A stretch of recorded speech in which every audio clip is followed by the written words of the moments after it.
Nasa huli ang pagsisisi. Ito ang palagi kong naiisip sa tuwing maalala ko ang nangyari noon. Isang karanasan na talaga namang labis naming pinagsisisihan hanggang ngayon. Buong buo pa rin sa alaala ko ang lahat, kabanong. Mula sa kung anong oras kami napadpad doon hanggang sa mga sandaling kinailangan na naming tanggapin na mawawala na ang nag-iisang tao na nagturo sa amin ng kahalagahan ng buhay. Kilalanin niyo na lamang po ko sa pangalang Jerry. Kabanong, mga kabangers at mga kayanggaw, ito ang aking kwento. Pero bago tayo magsimula, kung maaari sana'y pindutin niyo muna ang subscribe button kung bago pa lang kayo sa channel nating ito.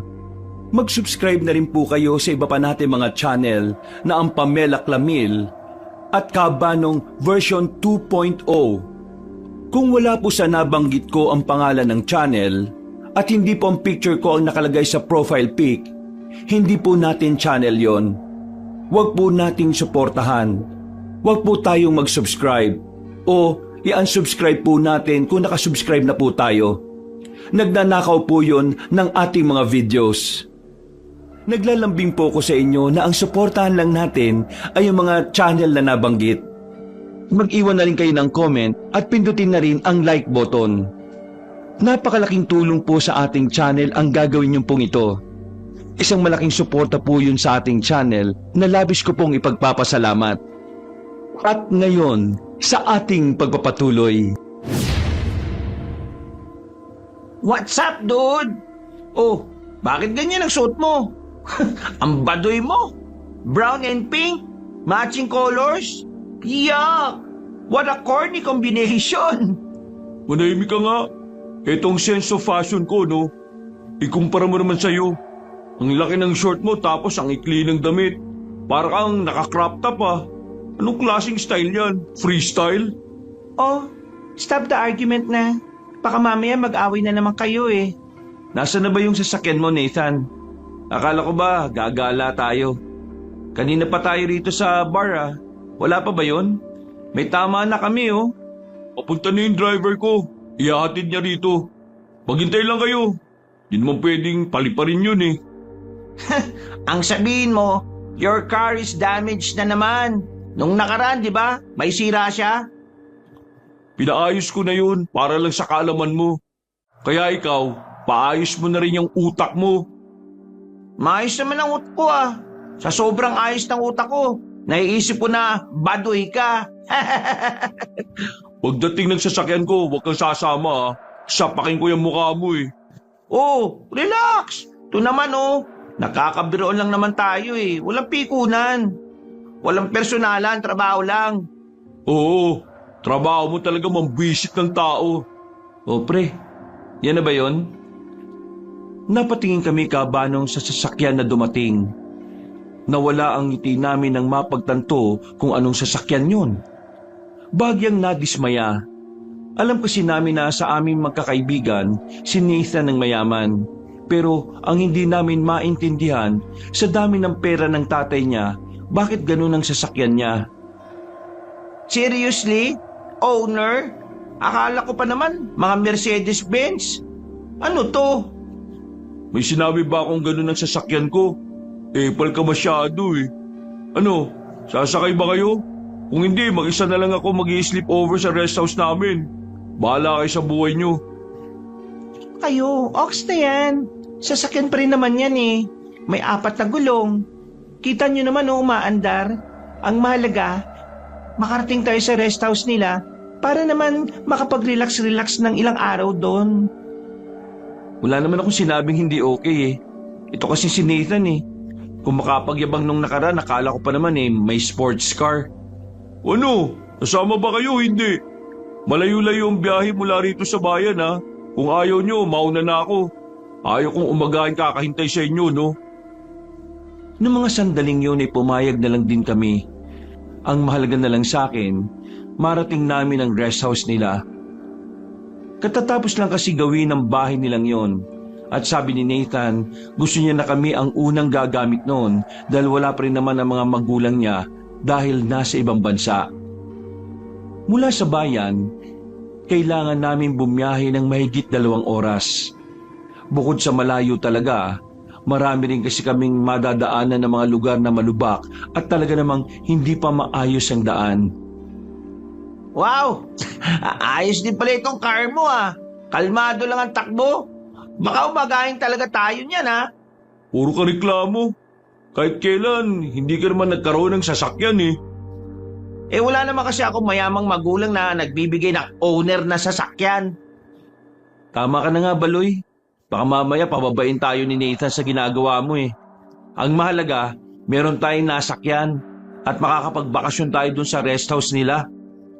Ang tanong, anong klaseng rest house na naman ba yan? Baka mamaya, literal na rest house lang talaga ah. Magpapahinga ka lang sa bahay. Walang kahit na anong kakaiba. Manahimik ka na nga lang. Baka naman kapag nakarating ka ron eh, hindi ka na umuwi. Ay nako, basta ako, naniniwala ako sa sinabi ni Nathan na malaki ang rest house nila. Maniniwala ka kasi crush mo si Nathan. Gawa-gawa ka na naman ng kwento. Pwede ka bang manahimik na muna? Tigil mo na nga yan. Nasa madilim na parte na tayo. Oh. Wala na mga ilaw yung mga poste. Nanahimik sila nang sabihin ko yon. Sa tuwing gagala kasi kami at mapapadaan kami sa mga ganong uri ng lugar, palagi kong sinasabi yon para lang manahimik sila.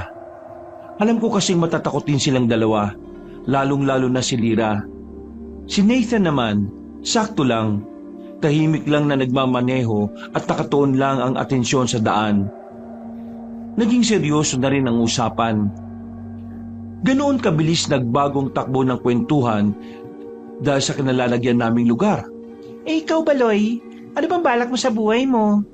Mabubuhay hanggat may buhay. Trabaho, ayaw? Bakit naman ako magtatrabaho eh? Nakakapagtrabaho naman ang mga magulang ko. Magpapagod lang ako eh. Nagtapos ka pa ng pag-aaral tapos wala ka rin palang gagawin. Sana hindi ka na lang nag-aral. Nagsayang ka lang ng pera ng nanay at tatay mo eh. Eh ano? Sinabi ko bang pag-aralin nila ako? Kahit hindi mo naman sabihin, obligasyon nila yon. Bilang anak, magpasalamat ka naman sana na ginawa nila ng maayos yung obligasyon nila. Lahat ng gusto mo, nakukuha mo. Yung paghahanap ng trabaho, yun lang yung ganti mo sa kanila. Yung ipakitang may plano ka sa sarili mong future. Tama. Ito si Baloy. Habang tumatagal, patanga ka ng patanga eh. Sasabihan ka, puro ka ayaw mo. Eh wala pa nga ako sa wisyo maghanap ng trabaho. Kailan ka hahanap ng trabaho? Kapag matanda na mga magulang mo at hindi na nila kayang kumilos para sa sarili nila. Sa tanong na yun ni Nathan Cabanong ay biglang natahimik si Baloy. Para itong sinampal ng katotohanan. Sumeryoso ang mukha nito at napatingin na lang sa dinaraanan namin. Naintindihan namin na kaya ka ganyan eh dahil may sama ka ng loob sa kanila. Pero hindi habang buhay, may magandang may dudulot sa iyo yung ganyan. Siguro ngayon, hayahay pa ang buhay mo kasi nandyan sila. Pero kapag wala na sila, yung galit mo sa kanila, babalik sa iyo yan.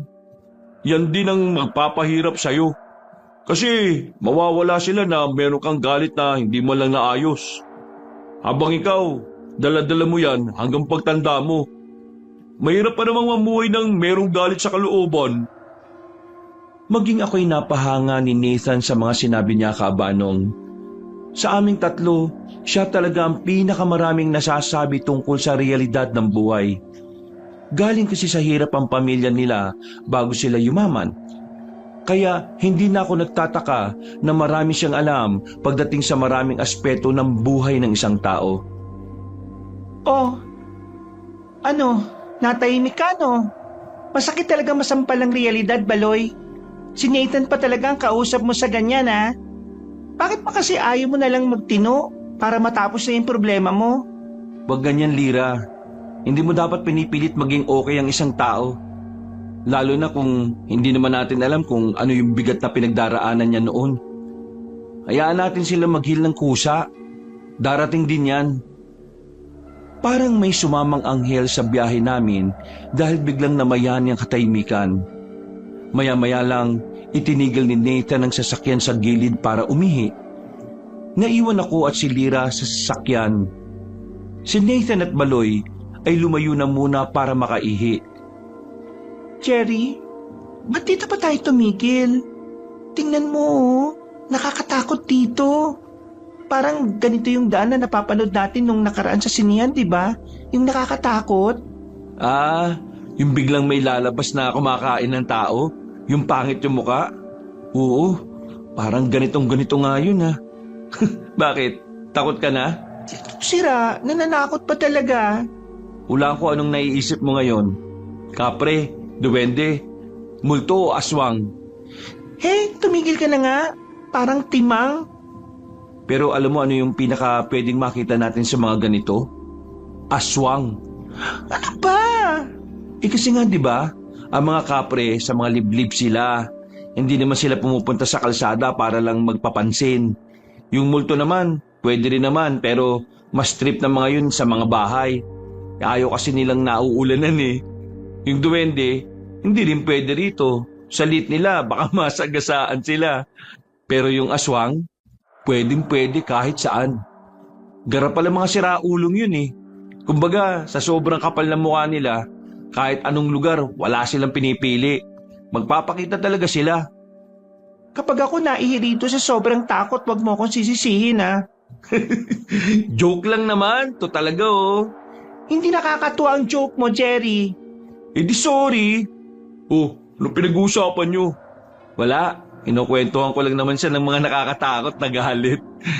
Eh bakit? Ano bang kinatatakot mo, Lira? Itong kinalalagyan natin?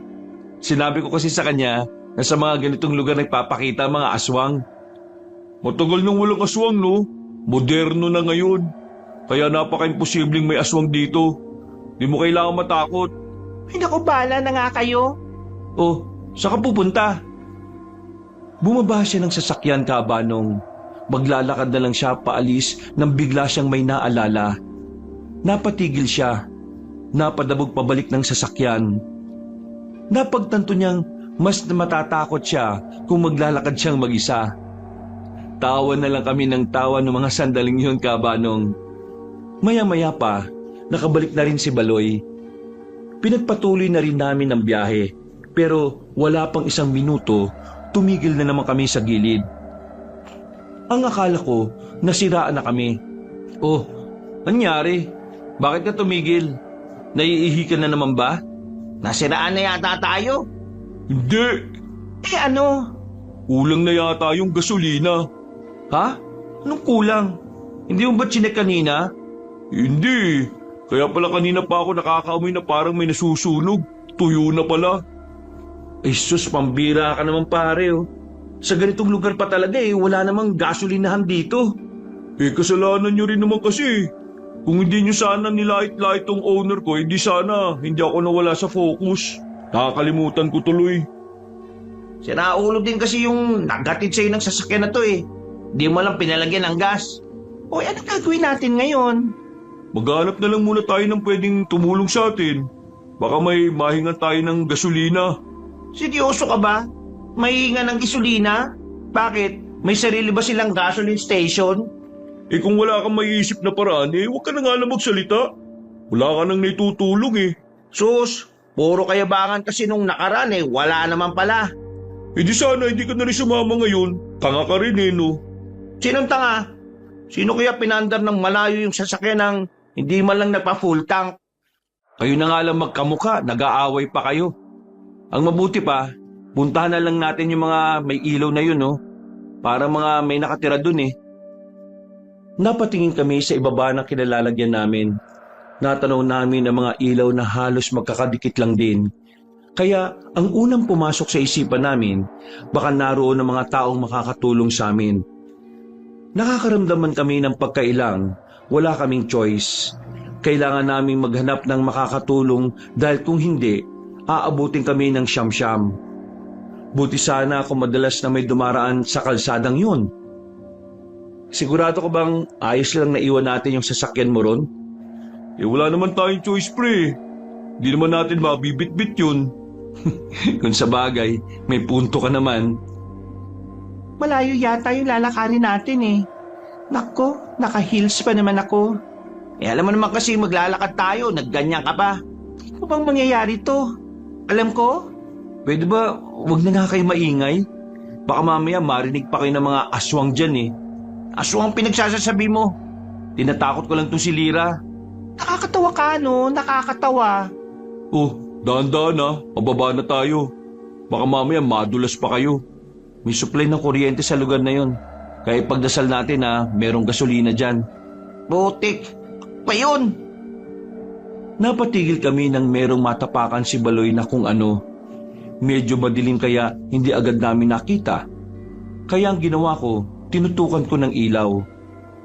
Napamura na lang ako nang malaman kung ano yon. Napatras naman lahat. Si Lira naman ay halos masuka-suka. What the? Wait. Teka, katawan ng tao yan ah. Winakwak, pre.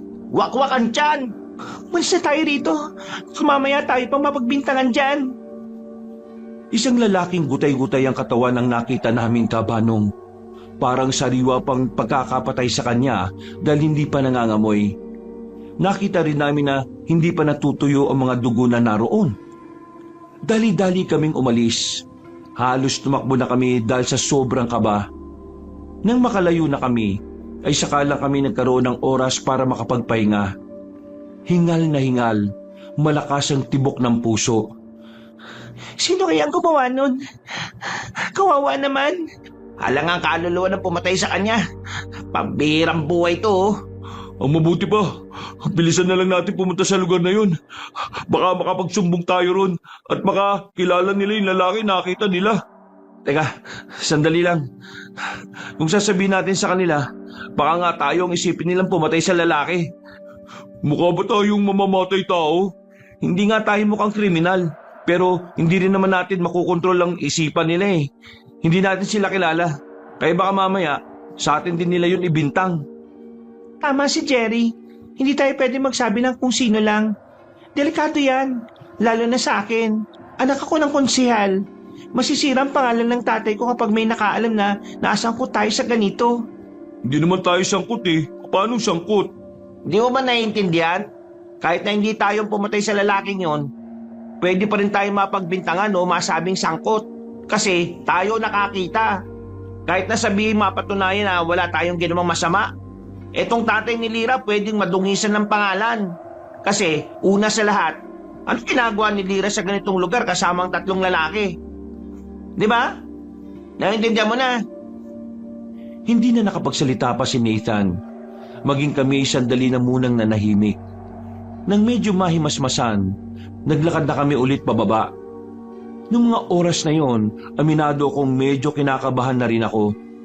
Ang pagbibiro na ginawa ko ay hindi ko na masabi kay Lira. Naging seryoso ang mga sumunod na sandali namin. Maya-maya pa, mas nakita na namin ang malapitan ng baryo. Parang pangkaraniwang baryo lang yon sa paningin namin.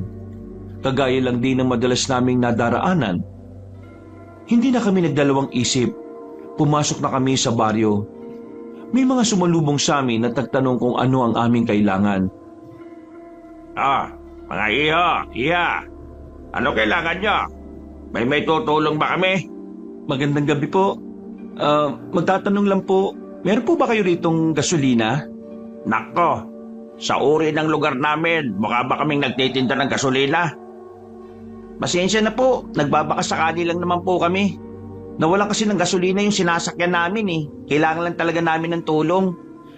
Walang problema, yung apo ko, merong tricycle.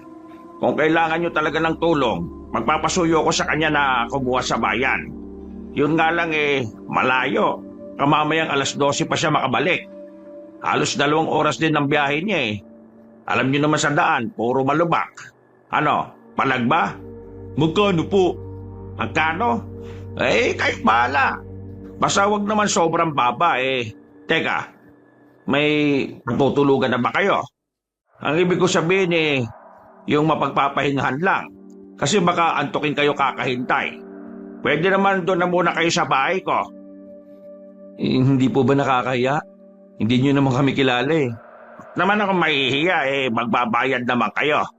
Bakit? Akala nyo ba libre yung pagtuloy? Nako, wala nang libre ngayon. Siyempre may bayad. Ayos din pala to no? Pero sige, palag na. Basta makaalis lang kami. Ako nga pala si Manggarin. Hali kayo, dito tayo dadaan. Wait, bakit dyan? Dito yung daan. Mas marunong ka pa eh, ako nakatira dito. Mas malapit ang daan dito kaysa dyan. Baka mamaya, painumin pa kayo ng alak na mga lasenggo dyan eh, di mas mabuti pang sumunod na lang kayo sa akin. Napapailing na lang kami sa sinabi niya. Sa gilid kami dumaan. Medyo madilim doon. Iskinita lang talaga. Makalipas lang ang ilang minuto, nakarating na rin kami sa bahay niya. May kadiliman dahil iisang ilaw lang ang meron sa loob. Sa bakuran wala. Nakakalat pa ang mga gamit niya ron. Tumito na muna kayo. Huwag kayo lalabas ha. Pupuntahan ko lang yung apo ko para utusan siyang bumili ng gasolina. Heto po yung pambayad ng gasolina.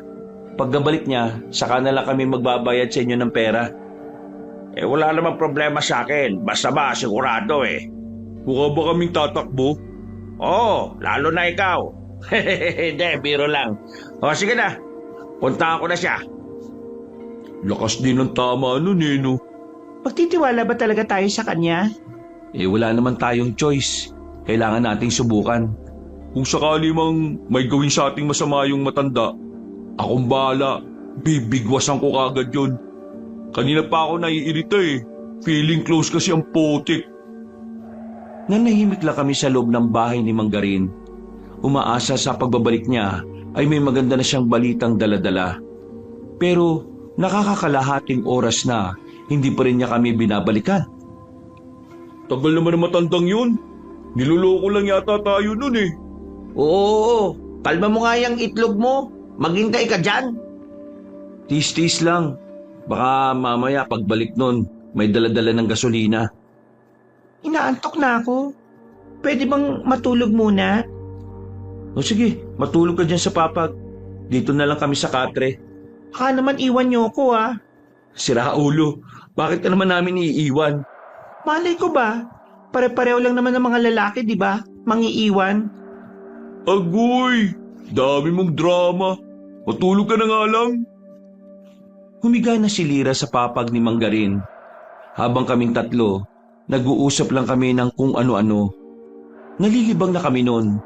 Hindi na namin namamalaya na isang oras na pala kaming hindi binabalikan ng matandang si Garin. Medyo naiinip na kami.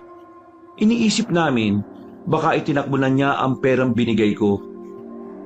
Subukan niya lang itikbo yun. Susunugin ko tong bahay niya. Oh, kalma. Pera ko naman yun eh. Kalmahan lang natin ha. Pera mo, pera na kung sino rito. Sinasayang niya oras natin eh. Sabi mo kanina, kalma. Bakit ka ganyan? Wala kang orasan? Hindi mo ba alam gaano na tayo katagal dito? Oh, ayan na pala siya eh, oh. Natigil ang pagtatalo ng dalawa nang makita na namin si Manggarin na nagmamadaling makapasok sa bakuran. Nakangiti siyang lumapit sa amin. Good news. Nakalis na yung apo ko. Bibili na ng gasolina. Pasensya na kung medyo natagalan ha. Inayos niya kasi kanina yung tricycle eh. Pero sigurado naman pagbalik niya, meron na kagad gasolina para sa sasakyan ninyo. Naku, mabuti naman. Akala namin eh, hindi na kayo babalik eh. Siguro iniisip nyo, itatakbo ko yung pera nyo, no? Muntik na kayong tumama. Hindi, biro lang. Ay, siya nga pala. Wag na wag pala kayong lalabas ha. May mga naglilibot kasi, mga tauhan ni Kapitana.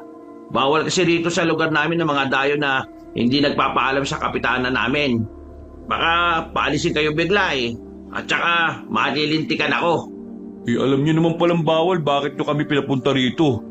Malamang, kailangan ko ng pera eh. At saka, masarap ang bawal iho. Baka lang hindi mo alam. Basta, sundin nyo na lang yung sinasabi ko ha.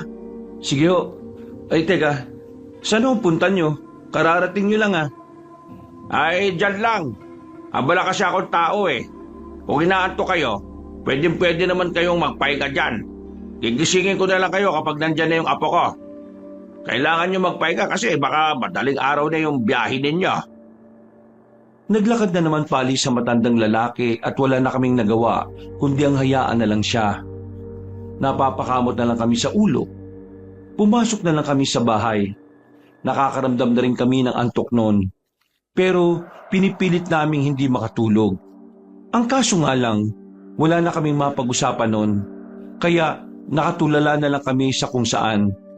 Hindi na namin namalaya na unti-unti na pala kaming nilalamon ng antok.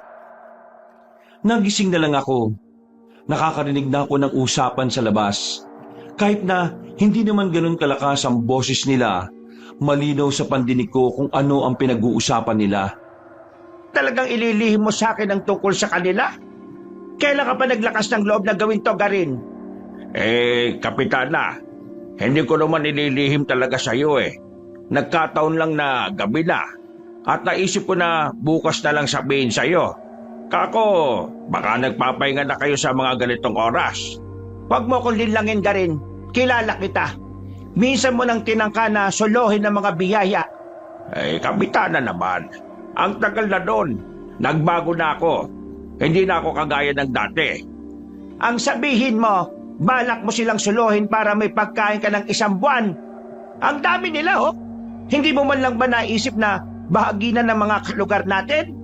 Napakaswapang mong tao, Garin.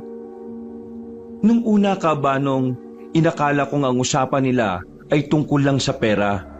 Pero maya-maya lang, mas lalo akong nagkaroon ng interes na pakinggan sila sa mga sumunod kong narinig. Minsan lang magkaroon ng mga dayo rito. Kaya minsan lang tayo makakatikim ng mga kagaya nila. Kaya alam ko, wala kang ibang balak kundi sarilinin sila at itago sa akin. Baka makasalanan mo. Nilalabag mo ang ating patakaran, Garin. Kapitana, maniwala kayo. Wala akong balak na solohin sila. Hindi ko naman sila makakain lahat Baka maimpatyo lang ako. Siyempre, hahatian ko ang mga kalugar ko. Ang sinasabi ko lang naman, gumagawa ko ng paraan para hindi sila umalis. Para hindi sila maghinala. Kapag sinabi ko kasi sa iyo agad na nandito sila, baka magkaroon na sila ng hinala na may gagawin akong kakaiba sa kanila. Paano sila maghihinala kung sasabihin mo lang naman sa akin? Shh! Nagpapalusot ka na lang Patanga-tanga ka pa. Isuko mo sila sa tanggapan ko at mamayang 4:00, sisimulan na natin silang hati-hatiin para mapagsaluan sila at lahat ay makakain. Huwag kang swapang, Garin, ha? Hindi lang ikaw ang aswang na nagugutom dito. Maniwala kayo. Sumama ka nga muna sa akin. Kailangan mong pirma ng kasulatan na ikaw ay nakakasala dahil sa pagiging makasarili mo. Pero baka magising na sila. Mag-iiwan ako na magbabantay rito. Sumama ka na, bago pa ako mapuno sa'yo. Maya-maya lang kabanong ay nasilip ko na silang umalis. Merong 2 lalaking naiwan na nakatayo sa harapan ng bahay. Noong mga sandaling yon, nangilabot na ako. Nagtindigan ng mga balahibo ko sa aking narinig. Wala akong sinayang na oras. Agad kong ginising ang mga kasama ko. Huy! Magsigising kayo! Gising! Oo, ano ba? Katutulog ko lang Oh, bakit ba pre? Nandyan na ba yung apo ni Meron. Narinig ko nag-uusap si Mang Garin at yung kapitanan nila. Chismoso ka pala Sira ulo! Kailangan na nating umalis dito. Nandyan na nga ba yung gasolina? Narinig ko sila. Sa kanila mismo nang galing na aswang sila. Ha? Ano? Seryoso ka ba? Totoong sinasabi ko. Narinig ko nga. Yun ang sabi nila. Hindi totoong merong gasolina na darating para sa atin. Niloloko lang nila tayo. Mamayang mga 4:00, kakatayin na nila tayo. Paghahati-hatian na nila tayo. Kaya kailangan na nating umalis dito. Bilisan nyo na. Pre, hindi kami gumising ng para lang makipaglokohan sa'yo Ano bang trip mo? Putya naman Anong tingin nyo sa akin? Gumagawa ng kwento? Tingnan nyo nga ako sa mga mata kung nagsisinungaling ako. Hindi na nga ligtas ang buhay natin dito. Totoong aswang, pre.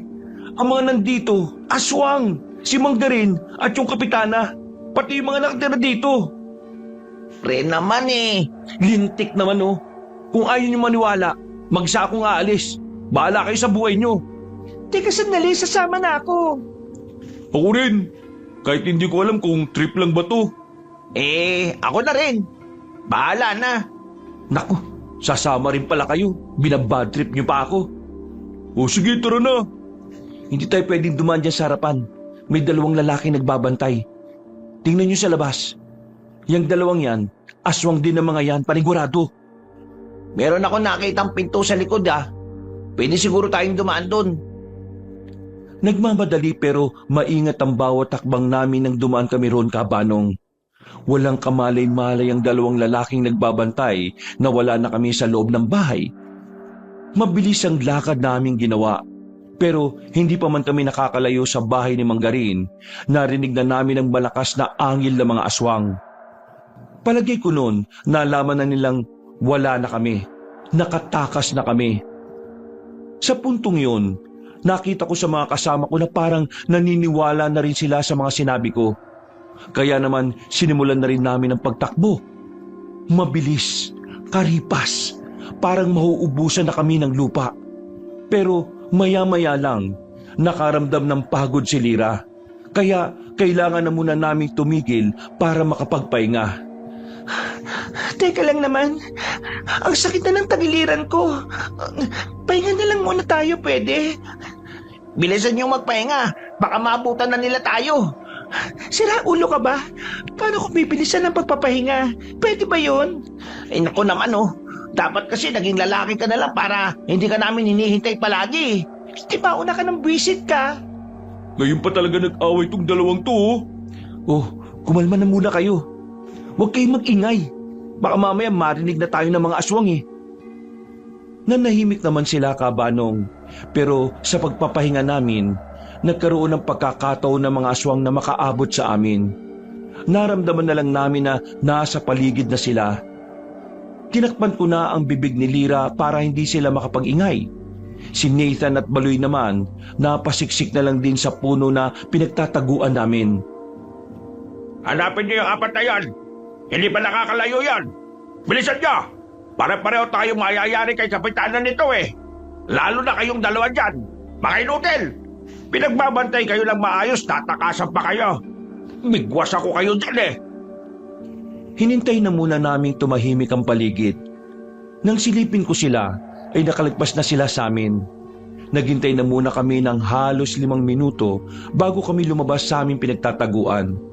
Pero ang hindi namin alam, may makakasalubong pa pala kaming isang aswang. Isang lalaking matangkad pero payat. Napatigil kami sa paglalakad. Ganon din ang lalaki. Na parabang kagaya namin, nagulat din siya na nasa harapan niya na kami. O ano? Tinadyakan ko sa mukha ang aswang. Gumulong siya pababa. Noong mga sandaling yun, ay nauna nang tumakbo ang 3 kong kaibigan. Nang makita kong hindi pa nakakabangon ng aswang, nagmamadali na akong sumunod sa kanila. Teka, nasan si Lira? Ha? Si Lira? Nasa likod lang yung kanina Gagi kayo! Bakit nyo iniwan? Hindi naman namin siya iniwan Nakakapit pa siya kanina sa damit ko. Hindi ko naman alam na nawala na pala siya. Sinuguro niyo sana na hindi siya mapapahiwalay. Pambihira naman talaga kayo Gagi pre, hindi pwedeng hindi natin kasama si Lira pag-uwi. Malilintikan talaga tayo kay Konsyal. Alam niyo naman kung gaano kabarumbado yun. Mapatay tayo nun. Dumoble ang kaba namin ng mga oras na yun, Kabanong. Alam namin ang mangyayari sakaling malaman ni Konsihal na napahamak ang anak niya. Kilala pa naman ang tatay ni Lira sa lugar namin na talagang nananakit ang mga taong tarantado. Lalong-lalo na kung inaagrabyado ang kahit na sino sa pamilya nila. Hindi ko alam kung anong uunahin kong maramdaman noon. Ang pangamba na baka mapatay kami ng ama ni Lira o ang pangamba na baka pare-pareho na kaming mamatay sa gubat na yon. Hindi tayo uuwi hanggat wala si Lira. Kailangan natin siyang hanapin. Hanapin? Paano kung tayo makuha ng mga aswang, Aber? Hindi naman natin pwedeng pabayaan si Lira, Nathan. Wala kang concern sa kanya Hindi naman siya walang concern. Pero kasi, kaunting porsyento na lang na mahanap natin siya. kaysa sa prosyento na pwede pa tayo makaligtas. Duwagan mo no? Gusto mo lang iwan na natin si Lira? Malakas ang loob mo kasi may pera ka kapag nakipagsabayan kayo sa korte ni Konsehal. Kami ni Jerry, hindi namin kaya. Hindi naman kami kasing yaman ng pamilya niyo Tama na, okay? Tama na. Walang mangyayari kung pati tayo mag-aaway-away. Ang mabuti pa, ganito na lang. Nathan, kung ayaw mo nang sumama, ayos lang. Pero kami dalawa ni Jerry, hahanapin namin siya. Sige na, sasama na ako. Sus, naisip mo nang iwan si Lira Hindi ko siya iiwan, no? Siraulo ka ba? Iniisip ko lang din yung kaligtasan nating tatlo. O sige na, tama na. Para kayong mga babae, putak kayo ng putak. Simulan na natin paghahanap sa kanya bago pa tayo maunahan ng mga aswang. Kahit na alam namin peligroso ang oras na yon, hindi kami nagpatinag sa kaba para lang mahanap si Lira. Madilim ang dinaraanan namin. Makilang beses na rin kaming may naapakan na matutulis, pero hindi namin ininda yon. Ang tanging nasa isip namin ay makaligtas at maisama sa pag-alis si Lira. Pre, tingnan nyo oh. Tsinelas ni Lira to Mukhang dito siya dumaan. Tumbukin natin to. Laksan nyo lang ang pakiramdam nyo Baka may biglang humablot sa atin Mahirap na. Wala pa naman tayong panlaban sa kanila. Kamao sa kamao, kung sakali makasagupa natin sila. Hindi kakayanin ng kamao. Mababangi sila Nakita mo naman kanina, naglalaway sila na para mga asong baliw. Ang hahaba pa ng kuko. Ang kailangan natin gawin, iwasan sila. Tama si Baloy. Hindi natin sila kakayanin. Mas mahihirapan tayong mahanap si Lira kapag nagtagal pa tayo sa kanila. Sa aming pagpapatuloy, ang kabilang pares naman ng tsinelas ni Lira ang nakita namin. Sinundan namin ang maaring direksyon na pinuntahan niya. Sa kasamaang palad, napadpad naman kami sa tinatambayan ng isang aswang. Nakita namin na naroon ang tinuturing nilang kapitan na ang pangalan ay Amaya. Walang ya. Sa kahit saan sigurong parte ng gubat may aswang. Malis na tayo, delikado pala rito Teka lang, dito muna tayo saglit. Bakit? Gusto mo bang magpahuli sa kanila? Papakinggan natin yung sasabihin nila para malaman natin kung nahuli nga ba nila si Lira. Lumapit pa kami ng bahagya para mas marinig namin ang kanilang pinag-uusapan. Napansin naman namin na naroon din pala si Manggarin. Makailang beses itong binatukan ng kapitana. Inis na inis sa kanya. Isa ka rin inutil ka rin. Babae lang yon, dalaga lang yon. Mas mahina sa inyo. Ako'y natakasan anong gagawin namin? Mas mabilis ang tumakbo kaysa sa amin Nga ka ba? Nang mas mabilis aswang kayo. Tao lang yon. Mas mabilis ang aswang tumakbo kaysa sa pagkaraniwang tao. Tigilan mo nga ako sa katwira mong siraulo ka Banas na ako sa'yo. Ikaw naman kasi, kung hindi na sana tayo umalis kanina sa bahay ko, hindi naman sana sila makakatakas. Ngayon, ako ba sinisisi mo? Biglang sinuntok ng kapitana ang matandang lalaki. Maging kami ay nagulat din dahil biglang tumalsik si Manggarin. Hindi namin inakala na ganun kalakas sa matandang babae kahit na may edad na rin ito. Kinilabutan kami. Muntikan pa ako makapag-ingay, buti na lang ay natakpan ni Baloy ang bibig ko. Hindi naman kita sinisisi. Ikaw naman talaga kapitana Ang sinasabi ko lang naman kasi, minsan din makinig naman kayo sa akin. Makinig sa'yo? Palagi kang ang palpak. Dahil yan sa pagiging sakit mo Hindi mo na sana tinangka na solohin sila, di sana nasa akin sila kagad. Buwisit ka Habang nagtatalo pa sila, ay sinamantala na namin ang pagkakataon na umalis. Kaso nga lang, hindi pa man kami nakakalayo, ay nalaman na nilang naroon kami. Napautot kasi si Nathan. Sa sobrang baho ng utot, hindi na namin naiwasang hindi mainis. Nakapagsalita kami ng may kalakasan. Dahilan para mapukaw namin ang atensyon ng mga aswang. Paglingon namin sa kanila, napansin naming unti-unti na silang lumalapit. Wala na kaming sinayang na pagkakataon. Agad na kaming kumaripas ng takbo. Bisit ka talaga. Bisit ka kahit kailan. Amoy imbor na lutot mong hayop ka. Dami niyong dada. Bilisan niyo na lang. Hinahabol na nila tayo. Kayo nakikiamoy lang kayo, nagrereklamo pa kayo. Habang tumatakbo kami, naririnig pa namin ang malalakas nilang angil. Para silang mga gutom na aso. Dahilan para mas lalo kaming mabahala. Mas nilakihan pa namin ang bawat takbang namin. Hindi nagtagal, nakarating na rin kami sa kalsada. Kaso sa kasamaang palad, wala namang dumaan na sasakyan. Wala kaming makitang pwedeng tumulong sa amin. Kaya wala kaming magagawa. Tumakbo lang kami ng tumakbo. Habang ang mga aswang ay parang hindi napapagod kakasunod sa amin. Dito, bilis! Putik na yan, ang pabagal nyo! Sandali! Maghintay ka naman! Pumasok kami ulit sa gubat. Sa gubat lang kasi kami magkakaroon ng pagkakataon para makapagpahinga. Dahil doon lang may mapagtataguan. Nang mapansin naming hindi na sila sumusunod, mabilis kaming dumapa sa ilalim ng halamanan na may makakapal na dahon. Wala na kaming pakialam kahit na pwede kaming makagat o matuklaw ng ahas doon. Wala na ba? Mamaya na, huwag tayo makampante. Ang kati rito eh. Wisit! Natigil ang pag-uusap namin nang maramdamang tila may nakatayo sa likuran namin. Pagtingala namin, isang matandang lalaki ang naroon. Kahit madilim, ramdam naming matalim ang tingin na pinupukol niya sa amin. Napabangon kami, pero napako kami sa kinatatayuan namin nang makitang meron siyang hawak na mahabang patalim. Teka, sino to? Aswang ka rin ba? Pakiusap, huwag kami. Wala naman kami ginagawa masama sa inyo eh. Hindi namin ipagkakalat na totoo kayo.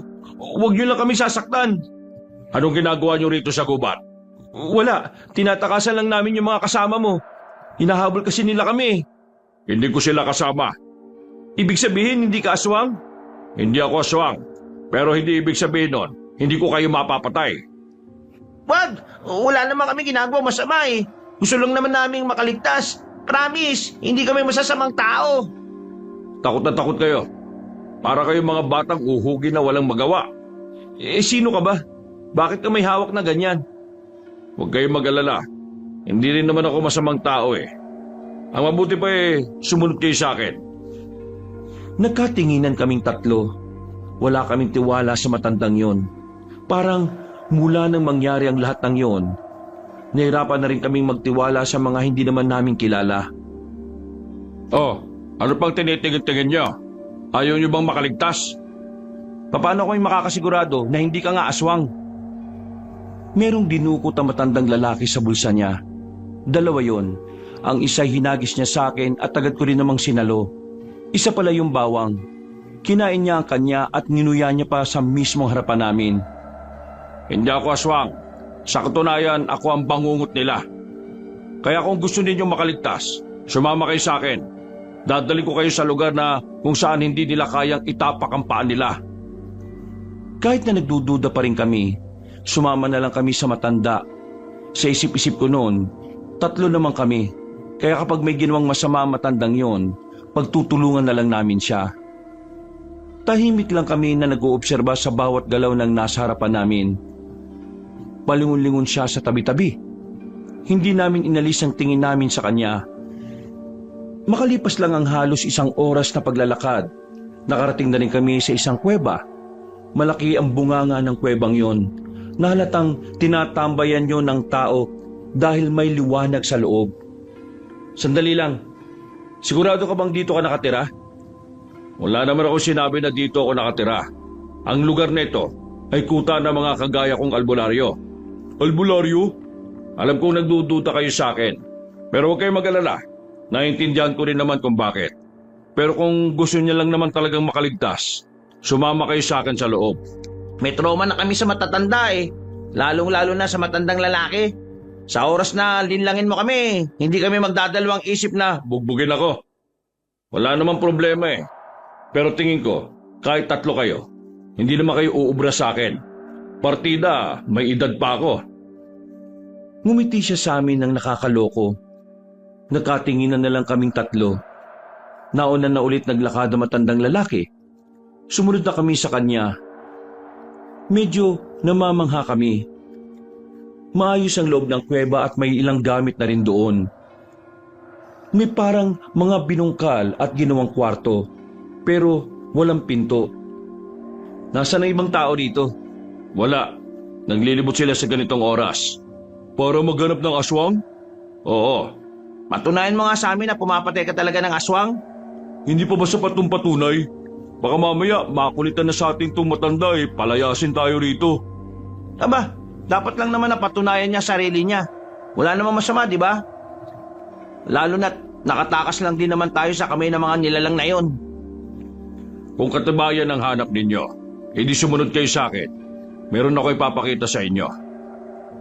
Kaunting lakad lang, meron kaming narating na parte ng gubat na medyo makipot ang daan. Pero pagpasok namin doon, nakita na namin ang 3 kabaong. Kakaibang disenyo ng kabaong. May mga nakaukit na imahe ng mga demonyo at mukhang antigo na ang kahoy. Nasa loob ng 3 kabaong na yan ang buto-buto ng 3 mababangis na aswang na napaslang namin ng 10 taon na ang nakalilipas. Hindi namin yan nilibing kasi hindi yan pwedeng mahanap ng mga aswang. Kaya naman dito namin nilagay ang 3 yan kasi dito hindi sila makakapasok sa dami ng pangontrang nakalagay. Bakit hindi nyo nalang wasakin ang mga buto nila? O kaya naman sunugin nyo na lang? Yun naman talaga ang dapat namin gawin. Pero hindi pa sa ngayon. Kailangan na muna naming mahuli ang pinakamalakas na aswang para isabay na namin siyang sunugin sa 3 aswang na nandyan sa kabaong. Yung gagamitin kasi namin pang sunog, isang gamitan lang yon. Wala na kaming mahahanap na ganon. Sayang naman kung hindi namin isasabay si Amaya. Ano bang meron sa pagsunog na yun at bakit parang sinusulit ninyo? Ang tawag namin sa langis na yon ay Arsos. Para itong gaas, na kapag inapuyan at naabo ka ron, hindi lang katawan mo ang mawawala sa mundo, pati na rin ang kaluluwa. Ibig sabihin, mamamatay din pati ang kaluluwa ng sino mang masusunog gamit ang Arsos. Kung nagtataka kayo, at bakit kailangan patayin din ang kaluluwa ng 3 yan, pati na ang pinuno ng mga aswang ngayon, yun ay dahil hindi sila pangkaraniwang aswang. Kayang-kaya nilang magkatawang tao ulit kahit nakaluluwa na lang sila. Papasok lang sila sa ibang katawan ng aswang. Mabubuhay na ulit sila. Grabe! May ganun ba talagang kakayahan ng mga aswang? Hindi lahat. Bilang sa daliri ang may ganong kakayahan. Karamihan sa kanila, mga sinaunang aswang na kasama sa mga nakatuklas ng kapangyarihan ng Diablo, ang itim na salamangka. Hindi ko inakala na ganyan palang iba sa kanila. Akala ko noon kakagat lang sila ng tao kapag gutom na sila. May salamangka rin pala. Teka nga pala, ano nga ulit ang dahilan at bakit kayo nasa gubat? Tinatakasan po namin yung mga aswang na muntikan na kaming kainin. At hinahanap din po namin yung kasama namin babae, si Lira. May kasama pa kayong babae? Huwag kayong mag-alala. Baka matsyempohan siya ng mga kasama ko at madala rin naman dito. Sa ngayon, ikalma niyo ang inyong sarili. Magtimpla kayo ng kape kung gusto niyo. May gagawin lang ako saglit. Iniwan na muna kami ni Mang Lito sa isang tabi. Kahit papaano, nakainan na rin kami ng maluwag dahil nasa ligtas na lugar na kami. Pero ganun pa man, hindi pa rin nawawala ang pagkabahala ko para kay Lira. Habang tumatagal na wala siya sa tabi namin, mas lumalaki ang tsansa na nalalagay sa panganib ang kanyang buhay. At mas lumalaki rin ang tsansa na mapapatay kami ng tatay niyang konsihal sakaling may mangyaring hindi maganda sa kanya. Ayos din pala tong kuweba na to no? Parang ganito yung pinapasukan ng mga bida sa pelikula sa ibang bansa Nagawa mo pa talaga mamangha Baka nakakalimutan mo, wala si Lira. Hindi ko naman nakakalimutan. Sino bang nagsabing nakalimutan ko? At saka, bakit ba parang ako ang pinag-iinitan mo? Di ba, ikaw yung nagsabi na hahawakan mo siya kanina? Anong nangyari? Nawala. Anong nangyari? Sira ka pala. Sa'yo nakahawak tapos nawala pa. Inuna mo kasi sarili mo kaysa sa kanya Hoy, kayong dalawa. Gusto niyo bang magsuntukan? Pwede na rito. Walang aawat sa inyo. Ayun meron pang mga itak. Kunin nyo, magpatayan kayo. Nakakabalas na yung ugali nyo Sa gitna ng ganitong problema, wala kayong ibang ginawa kundi ang magtalo at magsisihan. Pwede ba? Kahit na ngayon lang, wag na muna kayo magkontrahan. Nakakaubos kayo ng lakas at pasensya eh. Nahihirapan ako mag-isip kung paano mahahanap si Lira. Baka naman pwede niyo akong tulungan, di ba? Napabuntong hininga na lang ako kabanong at napasandal sa pader. Natameme na lang din sila. Sandaling namayani ang katahimikan. Kalmado na silang dalawa. Maya-maya lang, nakarinig kami ng mga dumating. Nakabalik na ang mga kasamahan ni Mang Lito. Pero sa kasamaang palad, hindi naman nila kasama si Lira. Ayon sa kanila, wala silang nakitang kahit na sinong tao sa gubat. Ganon din ang aswang. Dismayado kami nung mga sandaling yon. Kabado, nababahala na baka may nangyari na talagang masama kay Lira. Hindi ko maiwasang hindi sisihin ang sarili ko noon. Kung alam ko lang na mawawalay siya sa amin, hindi ko na siya binitiwan pa. Tumito na muna kayo at magpalipas ng gabi. Bukas na kayo umalis dahil delikado ko ngayon. Hindi pa kami pwedeng bumalik sa amin nang hindi kasama si Lire. Siguradong papatayin kami ng tatay nun. Gusto niyo munang dumito na muna at sabahan kami sa paghahanap sa kanya? Yun nga po ang napag-usapan namin. Kung pwede lang naman. Wala namang problema. Mas maganda nga sumama kayo eh. Pandagdag din kayo sa bilang namin. Magsikat ng araw, sisimulan natin ng maaga ang paghahanap sa kaibigan ninyo. Sa ngayon, magpahinga na muna kayo. Maraming salamat ho. Saka ka na magpasalamat kapag naibalik na namin sa inyo ang kaibigan ninyo. Bakit nyo ito ginagawa? Bakit mo kami tinutulungan? Kasi itong tungkulin namin. Ang kalabanin ng mga aswang at iligtas ang kapayapaan ng meron ng tao. Hula ko, nagdududa ka pa rin sa akin, iho ah. Wala namang problema. Naiintindihan kita. Ngumiti na lang sa amin si Mang Lito at naglakad na rin paalis. Noong mga sandaling yon, pinili na lang muna naming magpahinga. Dahil sa dami ng nangyaring hindi maganda, kusa nang bumagsak ang katawan namin, nilamon agad kami ng antok. Paggising namin, naririnig na namin ang mga ingay sa loob ng kuweba. May nagsisibak, may naghahasa ng kung anong patalim. Meron pang tumitilaok na manok. May nagpupukpok. Lahat ng yun ay sapat na para bulabugin kami. 9:00 na pala. Tinanghali na tayo. Hindi tuloy tayo nakaalis. Napasarap tulog ko eh. Langya naman oh. Maya-maya na lang tayo maglibot sa gubat pagkatapos ng pananghalian. Matulog muna kayo kung gusto ninyo. Gigisingin na lang namin kayo kapag kakain na. Hindi na kami bumalik sa tulog dahil na rin sa hiya. Tinutulungan na lang namin silang magsibak ng kahoy at sa pagluluto. Makalipas lang ang ilang oras ay natapos na rin kaming mananghalian. Naganda na ang lahat. Binigyan lang nila kami ng tig-iisang itak para gawing proteksyon sa sarili. Aminadong kinakabahan ako sa mga pagkakataong yun, Kabanong. Pero kahit na papaano ay lumalakas na rin ang loob ko dahil meron kaming kasama. Hindi man namin sila kilala, pero ipinagkakatiwala na namin sa kanila ang mga buhay namin. Sakaling may makita tayong aswang, kayong tatlo, gigilid lang kayo ha. Kami nang bahala. Isinama lang namin kayo para mas madali natin matukoy kung sino yung kaibigan ninyo.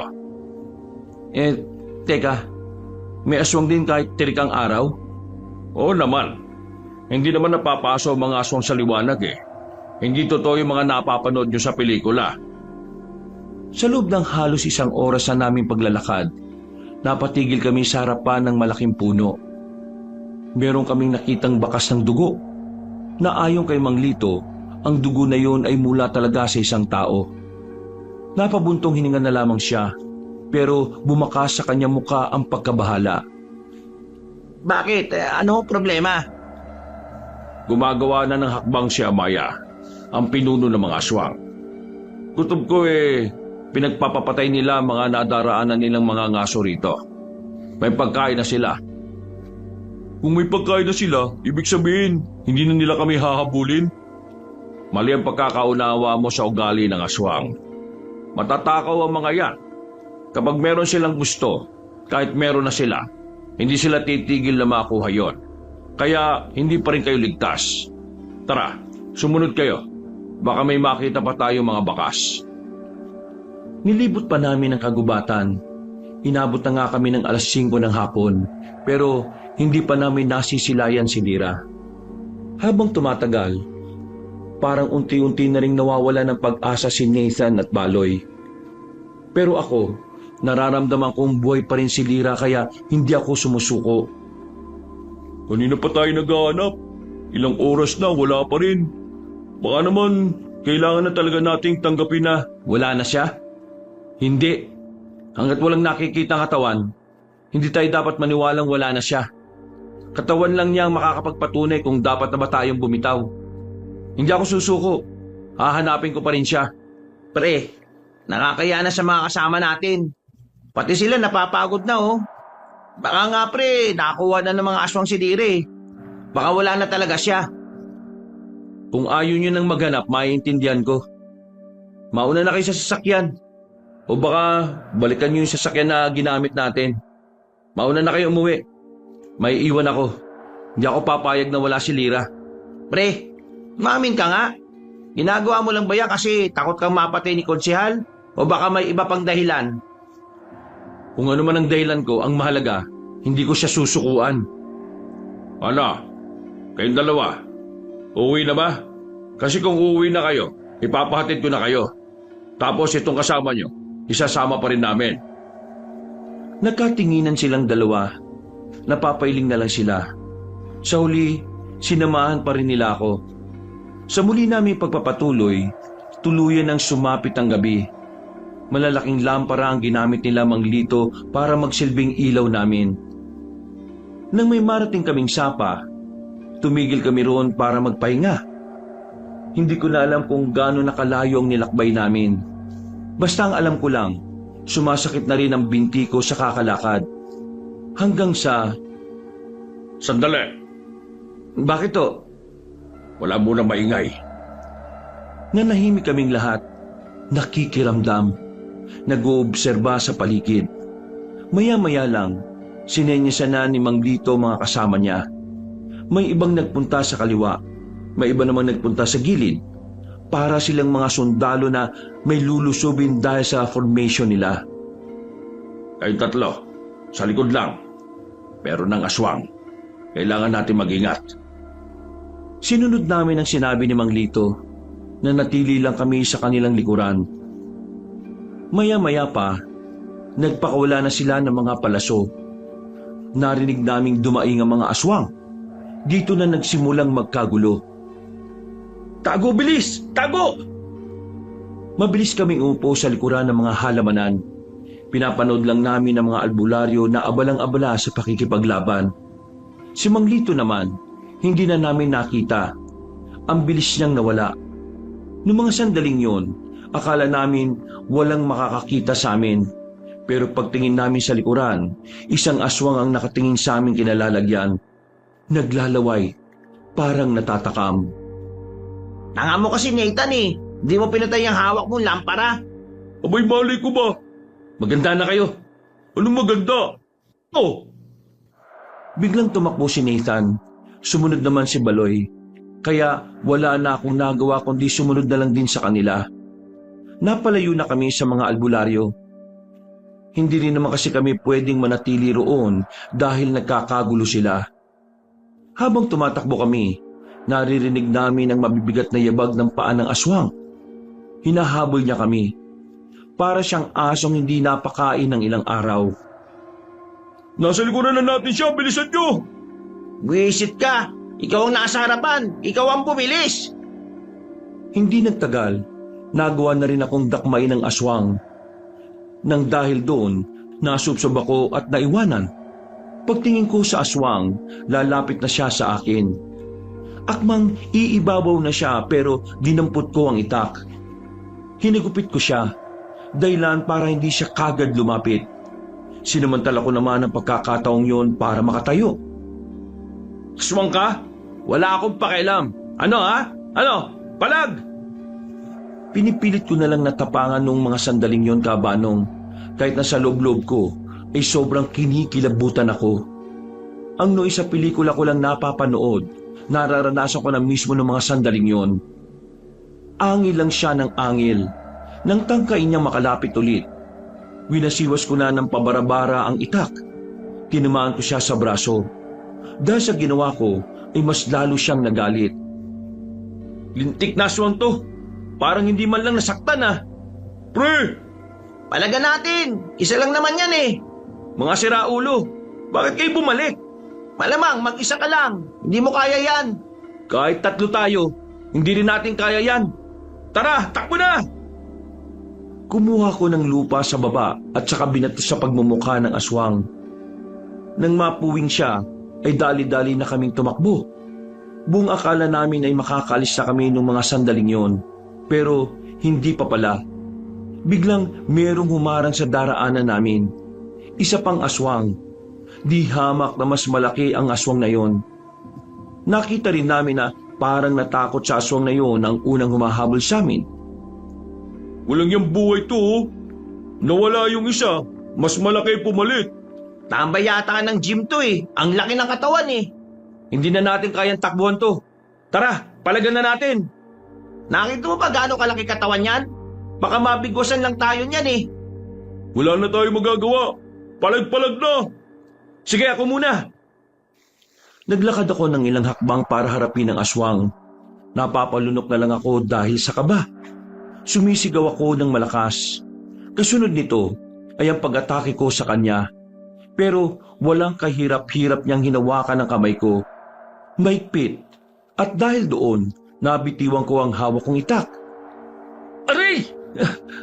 Pre! Sunod na umatake si Nathan. Tinaga niya ang aswang pero hindi naman tinamaan. Nakita ko na lang na tumalsik na siya. Si Baloy naman, tinangka niya sa likuran at atakihin ang aswang.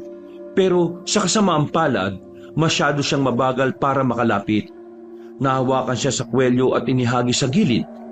Sumabit pa siya sa sanga ng puno. Ah! Tulong! Ah!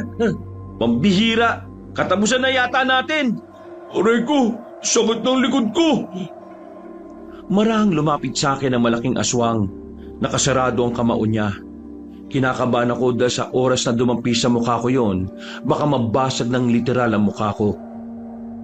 Bigla niya akong dinakma sa mukha. Nagulat na lang ako nang biglang dumating naman si Mang Lito. Hiniwa niya ang aswang sa tagiliran. Napahiyaw ang aswang sa sobrang sakit. Pambira! Bakit ba kasi kayo lumayo? Ayos lang ba kayo? Ayos lang po kami. Diyan kayo sa gilid. Akong bahala sa isang ito. Kaya mo ba talaga yan? Baka isang tapik lang sa'yo niyan. Tumunog na ang backbone mo ha. Iho, duda ka pa rin pala talaga sa akin eh. Sige, para mawala ang pagdududa mo, papakitaan kita. Sinabihan na kita ha. Naglakad si Mang Lito palapit sa malaking aswang. Hindi nagtagal, lumusob na sa kanya ang aswang. Galit na galit. Pero laking gulat namin sa ginawa ni Mang Lito. Nagawa niyang ilagan, sa halip nahiwa niya pa ang aswang sa kabila namang tagiliran. Napapamura kami sa sobrang galing na matandang yon. Parang hindi man lang siya nakakaramdam ng pagod. Parang hindi siya gurang. Kung kumilos ay mas kalkulado pa sa kilos namin. Walang ya. Tao ba yung matandang yan? Malamang, anong tingin mo dyan? Tae. Ibig ko sabihin, sobrang galing, hindi normal. Para labanan niyang mabangis na aswang sa ganyang edad niya, ibig sabihin, hindi rin basta-basta si Mang Lito. Nang itinuon namin ulit ang atensyon sa dalawang naglalaban, kitang-kitang hindi na makapalag ang aswang kahit na mas malaki pa ito kay Mang Lito. Sa katunayan, parang nakikipaglaro nga lang siya. Parang hindi man lang siya nakakaramdam ng hirap. Iyo, ano? Sapat na ba ito? Focus ka sa laban. Inuuna yabang eh. Tatapusin ko na ito. Sa sunod na pag-atake ng aswang, hindi na nagpatumpik-tumpik pa si Mang Lito. Inilagan niya yun. Naitarak na niya ang itak sa dibdib ng aswang at tiniwan niya sa leeg. Kalaunan ay tumumba na rin ang aswang at nalugutan na rin ang hininga.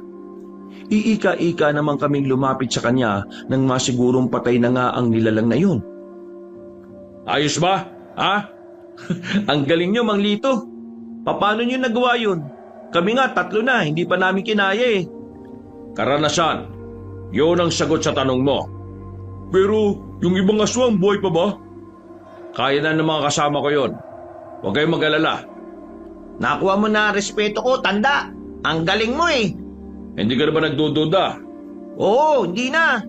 May pagyayabang naman pala talaga eh. Hindi tayo dapat makampante ngayon. Ang mga aswang na napaslang natin ngayon ay hindi pa totoong laban. Hindi pa nagsisimula ang tunay na patayan. Ho? Anong ibig niyong sabihin, Mang Lito? Mas mababangis na aswang ang makakalaban natin sa susunod na makaengkwentro natin sila. Kaya hanggat maaari, sana mahanap natin ang kaibigan nyo. Dahil sa mga sandaling ito, nagsisimula na rin silang magkalat ng maraming aswang sa kagubatan. Hindi pwedeng sila makauna kay Lira. Mapapahamak siya. Tara na, balikan na natin ang mga kasama natin. Naglakad si Mang Lito na para bang walang nangyari. Kaswal lang nitong hinakbangan ng pinatay nitong aswang.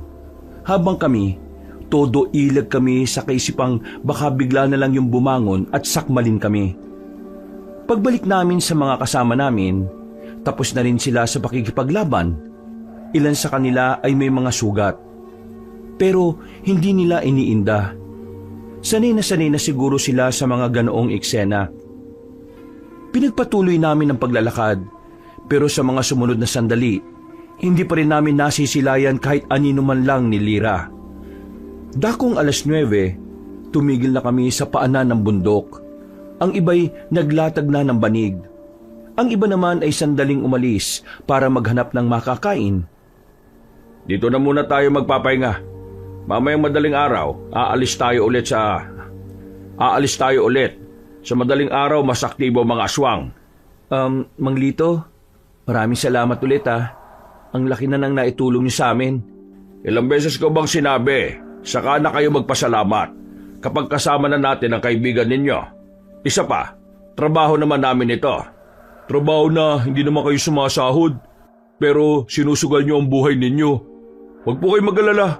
Kapag natapos ang lahat ng ito, babalikan ko kayo at susuklian namin ang kabutihan ninyo. Naku naman, masyado pang maaga para magdrama tayo. Pero sige, maraming salamat kung ganon. Tinapik niya kami sa balikat at naglakad na rin paalis. Napaupo na lang kami sa gilid. Kumain na muna kami ng suman na pinabaon sa amin ni Mang Lito. Natulala na lang kami habang ngumunguya. Hanggang sa mga sandaling yung kasi, hindi ko inakala na aabot sa ganoon ang mga pinagdaraanan namin. Ang gusto lang naman namin ay pumunta sa rest house nila Nathan, pero kung ano-anong kababalaghan at paglalakbay na ang ginawa namin. Nakakatawa. Ha? Ang alin? Itong nangyayari sa atin. Natawa ka pa. Galing mo talaga no? Natatawa ako kasi hindi ko inaasahan na may makakalaban tayong mga aswang. Hindi ko kailanman naisip na darating tong puntong to. Ang mahalaga naman ngayon, nalaman natin na ang mga nilalang na kagaya nila ay totoo pala. May natutunan na tayo. Sa susunod, mas magiging mapanuri na tayo sa lugar na napupuntahan natin. Pero, kumusta na kaya si Lira, no? Halos 2 araw na natin siyang hindi nakikita eh. 2 araw na rin tayong walang ligo-ligo. Buti na lang, hindi tayo bumabaho. Oy, Jerry, tabatin mo nga kami. May gusto ka ba kay Lira? Pansin namin, handa kang mamatay para sa kanya eh. Oo nga, aminin mo na kasi. Hindi ka naman namin huhusgahan eh. Isa pa, wala naman kaming gusto sa babaeng yun. Ako paghanga meron, pero hanggang doon na lang yun. Takot ako sa tatay niya eh. Hindi naman mahirap magustuhan si Lira. Nasa kanya na ang lahat eh. Matalino, maganda, sexy, mabait at maunawain.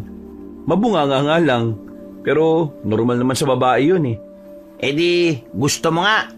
Bakit ba gusto niyong malaman? Para alam namin ang nangyayari. Para maintindihan namin kung sakaling bigla na lang kayong maglaplapan sa harap namin. Si Rahulo, pinag-iisip mo dyan. May respeto ako sa kanya no, hindi ko yung gagawin sa harapan ninyo. Eh di, gusto mo nga. Ha? Gusto mo. Oo nga. Yun, dami mong sinasabi eh. Good luck sa tatay nun. Hindi ko na muna iniisip ang tatay niya eh. O kung magugustuhan din ba niya ako. Ang iniisip ko, nasaan na siya ngayon? Kumusta siya? At paano natin siya mahahanap? Malalim na paghinga na lamang ang ginawa ko, Kabanong. Paulit-ulit ako nagdasal ng mga oras na yun na sana merong mangyaring himala. Sana nasa maayos lang na kalagayan si Lira. Maya-maya pa, natahimik na rin ang mga kasamahan namin. Ilan sa kanila ay nakatulog na. Ang ilan naman ay gising para magbantay. Kaming tatlo, magkakadikit kaming nakahiga sa inilatag naming karton. Nakatulog ako. Nagising na lang akong kinakalabit ako ni Mang Lito. 3:00 na pala ng madaling araw yon. Ano, handa na ba kayo? Maglilibot na tayo ulit. Handa na po kami. Uling libot na ito. Kapag wala pa rin, uuwi na muna tayo sa kuweba. Medyo inaantok pa rin ako noon habang naglalakad. Pero hindi pa man kami nakakalayo. Tumigil na naman sa paglalakad si Mang Lito. Pagsenyas niya, alam na kaagad namin na mapapalaban na naman kami. Ay putik, paano niya naramdaman na may aswang? Shh! Huwag kang maingay. Opo, maupong lahat. Marahang kaming umupo. Base kay Mang Lito, may mga paparating. Tahimik lang kaming naghihintay kung ano ang mga susunod na mangyayari. Maya-maya pa, narinig na namin ang pamilyar na boses. Kinabahan na ako. Si Mang Garin yun. Hanggang sa parting yun ng gubat na malayo na sa kanila, nakakaabot pa siya. Ang tatangan nyo talaga kahit na kailan. Naisan kayo ng isang babae. Kung nakuha nyo na sana yun at naiuwi sa atin, di sana kahit papano malamig na ang ulo ni Kapitana. Natakasa kayo ng isang babae? Ibig sabihin mahihina talaga mga utak ninyo. Sige na, pumalat kayo. Kailangan makuha natin ang babaeng yon. Kahit siya na lang. Kahit wag na yung 3 siraulong lalaki na yon. Ang papangit naman ng mga yun Lalo na yung pinakamatangkad.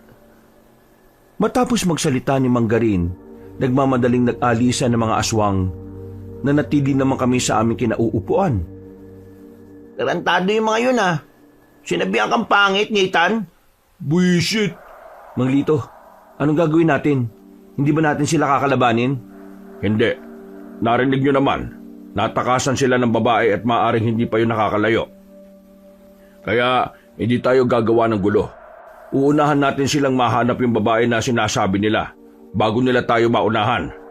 Baka malay mo, yun na pala yung kaibigan ninyo. Napatangon na lang kami. Nang 5 minuto na ang nakalipas, lumabas na rin kami. Wala nang mga aswang. Kaya sinamantala na rin namin ang pagkakataon na maglibot-libot. Pero kahit na anong iwas namin talaga, hindi namin pwedeng hindi namin sila makalaban. Sa hindi inaasahang pagkakataon, nakasalubong pa namin yung ibang aswang na paparating pa lang sana. Nagkatinginan nung una. Nang makita nila ang mga dala naming patalim, bigla silang dumistansya at gumawa ng malalakas na hiyaw. Tinatawag nilang iba nila kasama. Maganda kayo. Hindi umatake ang mga yon. Parang iniintay pa nila ang iba pa nilang mga kasama. Kaya naman nagkusa ng lumapit sa kanila ang mga albularyo. Nagpulasan ng mga nilalang. Nang tumungtong ang mga yon sa puno, agad naman nilang pinagtititiran ng mga palaso. Tinamaan ng iba, pero may iilan na nakailag. Hindi nagtagal, nakabalik na ang ibang aswang. Kasama na rin nila si Mang Garin. Kayo pala yan Buti naman at lumabas na rin kayo sa lungga na pinagtataguan ninyo. Hindi na kami mahihirapan. O Aswang, kung inaakala mo makukuha mo sila ng ganun-ganun na lang, mangarap ka ng bulat. Hindi mangyayari yon. Sinasabi mong ikaw ang tagapagligtas nila? Aba, ayos pala kung ganon. Di ang lakas mo pala para kalabanin ng mga aswang. Ang lakas nyo naman pala talaga, Hindi ka yata nasabihan na merong albularyo na lumagas sa mga kalahin nyo noon, Saan lupalop ka ba nagpunta at wala kang kalamalam? Teka, ikaw si Lito? Mabuti naman at nakilala mo rin ako. Walang iya ka. Ikaw pala pumatay sa kapatid ko noon. Magbabayad ka sa ginawa mo. Jerry, lumayo na muna kayo. Kapag alanganin ang sitwasyon tumakas na kayo. Sinunod namin ang sinabi ni Mang Lito. Gumilid kami para nanatili kaming alerto. Pero nanatili kaming alerto. Ilang sandali pa, umalis na rin si Mang Lito at Mang Garing. Lumipat sila ng lugar para maglaban. Habang ang ibang albularyo naman nakikipagkabulan na rin sa mga aswang. Sumunod kayo sa akin mga pare. Kailangan natin ng ligtas na mapagtataguan. Dali! Hindi kami napirmi roon.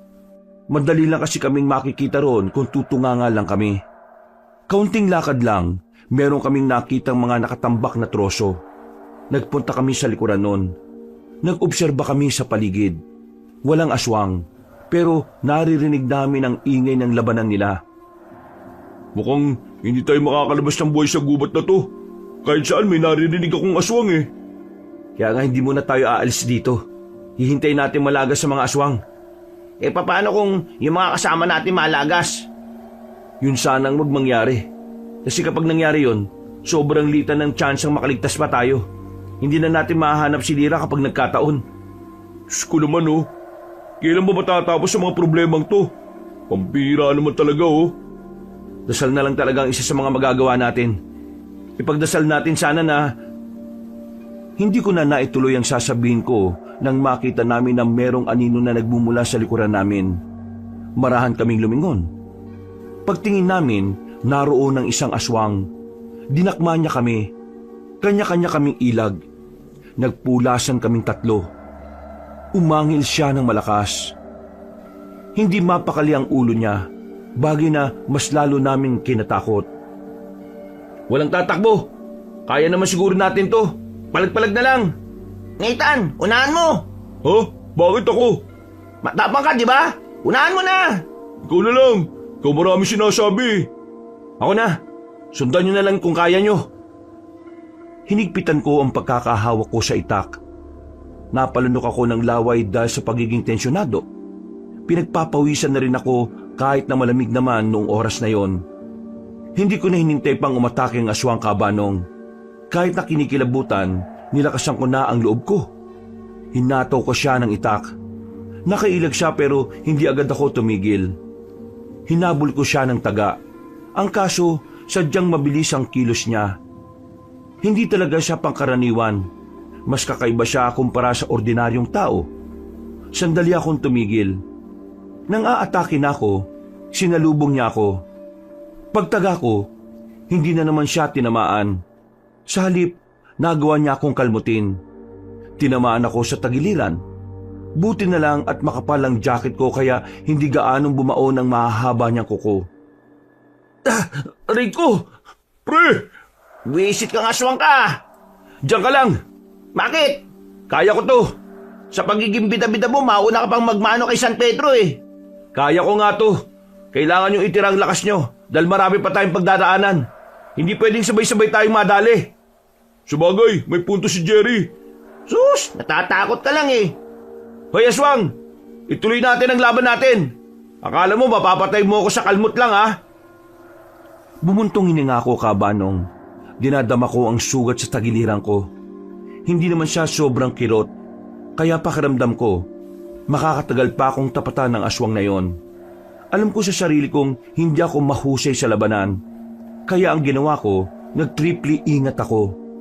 Hinintay ko na siya naman ang kusang lumapit. O ano aswang, lapit!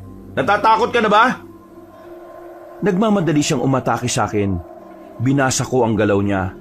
Nalaman kong kakaliwa siya kaya kumanan ako kaagad. Parang hindi niya inaasahan na malalaman ko ang galaw niya kaya napatigil siya. Sinamantala ko na ang pagkakataon. Tinaga ko kagad siya. Tinamaan siya sa balikat.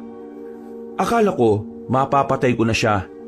Pero sa ginawa kong yon, parang mas lalo lang siyang lumakas dahil sa galit. Sunod-sunod niya akong inatake.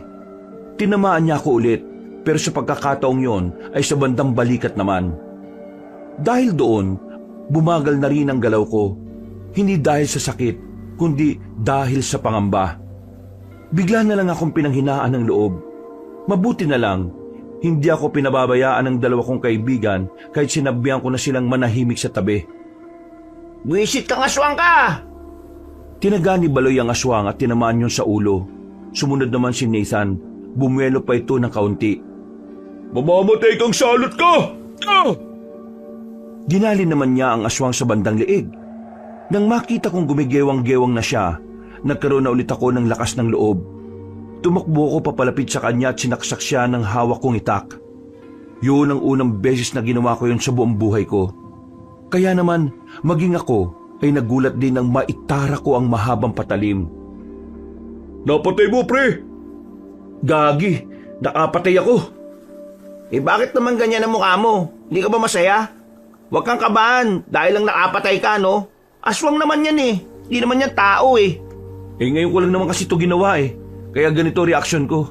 Bakit ikaw? Nakasaksa ka na ba? Baliw, hindi ah.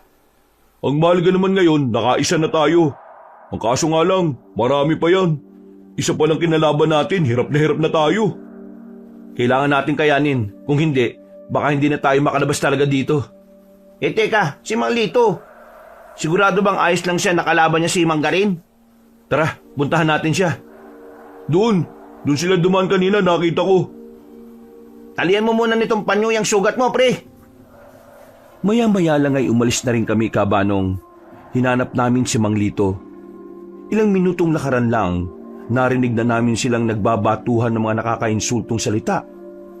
Hindi na muna kami lumabas. Nagtago lang kami sa gilid.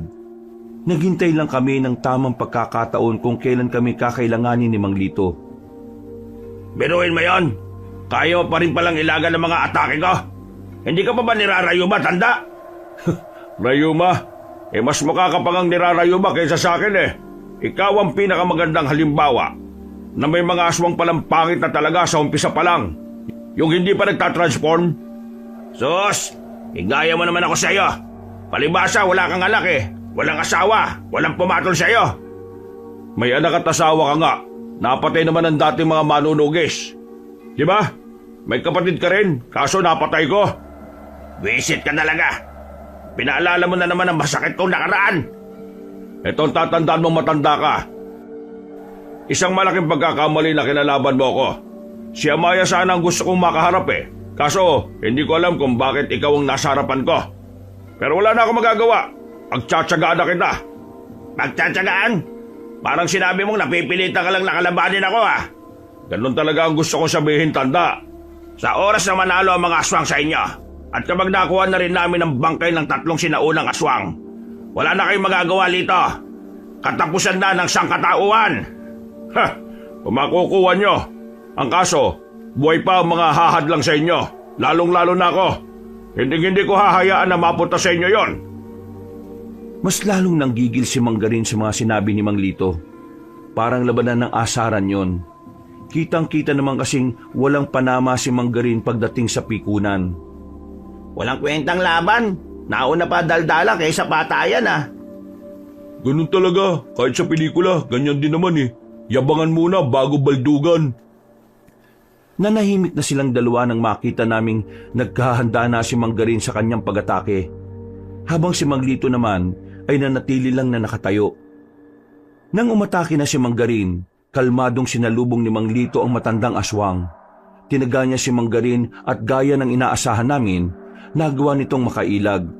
Pero dahil likas na mahusay si Mang Lito sa ganung uri ng labanan, nagawa niyang tamaan ng aswang sa sumunod naman nitong pag-atake. Nasugatan si Mang Garin sa muka. Kahit napadaplis lang yon, ay grabe ang galit na matandang aswang. Oh, bakit nagagalit ka? Wala namang nabawas sa kagwapuhan kasi. Una sa lahat, wala ka naman nun eh. Mayabang kang hayop ka. Sige, tignan natin. Humaba ang mga kuko ni Mang Garin. Kumpara sa una nitong paglapit, mas bumilis na ito. Napansin din ni Mang Lito na parang kalkulado na rin ang bawat galaw ng kalaban niya. Kaya sa mga sumunod na minuto, nakita na naming seryoso na rin si Mang Lito. Oh ano? Masakit? Mamaya ka na magdiwang kapag nakita mo nang sumusukan na ako ng dugo. Sa ngayon, manahimik ka muna. Eto pa! Gumapang ito ng pagilid. Hindi yun inaasahan ni Mang Lito kaya nawalan na rin siya ng oras para iwasan yon. Tinamaan siya ng mahabang kalmot sa braso. Agad na napatras si Mang Lito. Ano? Sinasabi ko naman kasi sa iyo hindi mo ako kakayanin. Oo, medyo lumakas ka ng kaunti. Pero kaunti lang naman. Mayabang ka talaga, no? Kahit nandiado ka na. Diado, alam mo ba kung anong pinagdaanan ko nung pinagpapapaslang ko mga kamag-anak at kalahi mo? Halos mamatay na ako. Kaya ito mga kakarampot na sugat mula sa'yo. Wala pa to. Parang kagat lang to ng sanggol na wala pang ngipin. Nasagad mo talaga pasensya ko, ha? Buwisit ka. Mamamatay ka na! Muli silang nagkasagupaan. Seryoso na ulit si Mang Lito. Kaya sa mga sumunod na senaryo, nakita na lang namin na may tumatagas ng dugo mula sa balakang ni Mang Garin. Ang bilis ng pangyayari. Hindi namin nakita na nagawa palang tamaan ni Mang Lito ang aswang na yon. Nanlalaki ang mga mata ni Mang Garin, parang hindi ito makapaniwala na ganun kabilis sa mga pangyayari.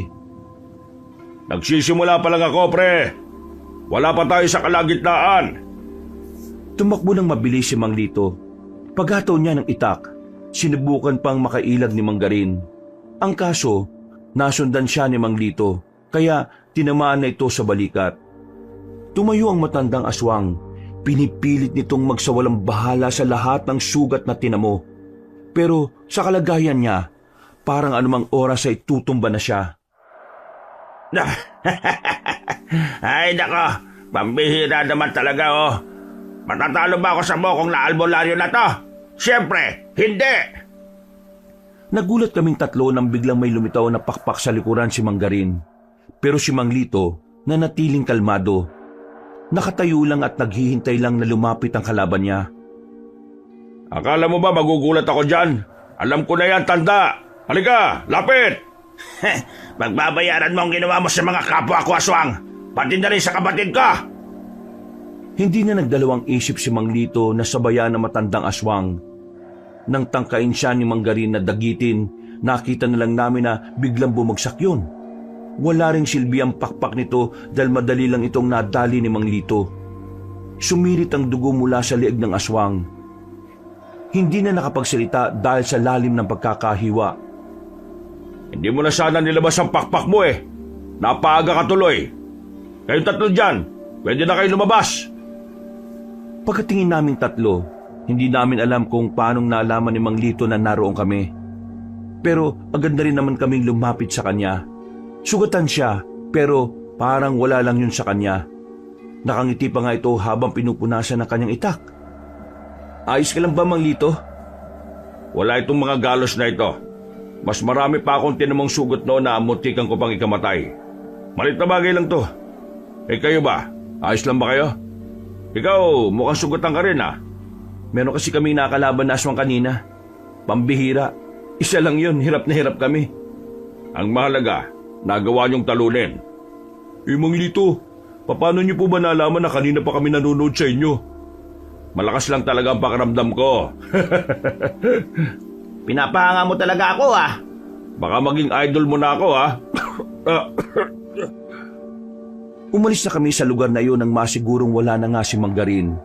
Sinulyapan ko pa siya bago kami naglakad. Nakadilat ang mga mata niya. Sa isip-isip ko, buti nga sa kanya. Muntikan na kaming maging sisig ng dahil sa kanya. Binalikan namin ang mga kasama namin. Kakaunting aswang na lang naman ang kinakalaban nila kaya hindi nagtagal, natalo na rin nila ang mga yon. Pero sa kasamaang palad, merong isa sa mga kasama namin ang hindi pinalad. Ayon sa mga albularyo, nahila papunta sa dilim ang kasama namin at doon ay nilapa ng mga aswang. Baka abutin na tayo ng umaga dahil sugatan na rin tayo. Kaya hindi na natin maiuwi si Benjo. Dito na lang tayo magukay ng libingan niya. Inilibing nila ang lalaking si Benjo sa mismong lugar kung saan naganap ang patayan. Kahit hindi naman namin yon kaano-ano, nalungkot din kami sa pagkawala niya. Hindi lang lungkot, kundi takot na rin na baka masundan nyo ng masundan. Hanggang sa maubos kaming lahat. Pero ganun pa man, kailangan naming magpatuloy. Hindi kami pwedeng sumuko hanggat hindi pa namin nakikita si Lira.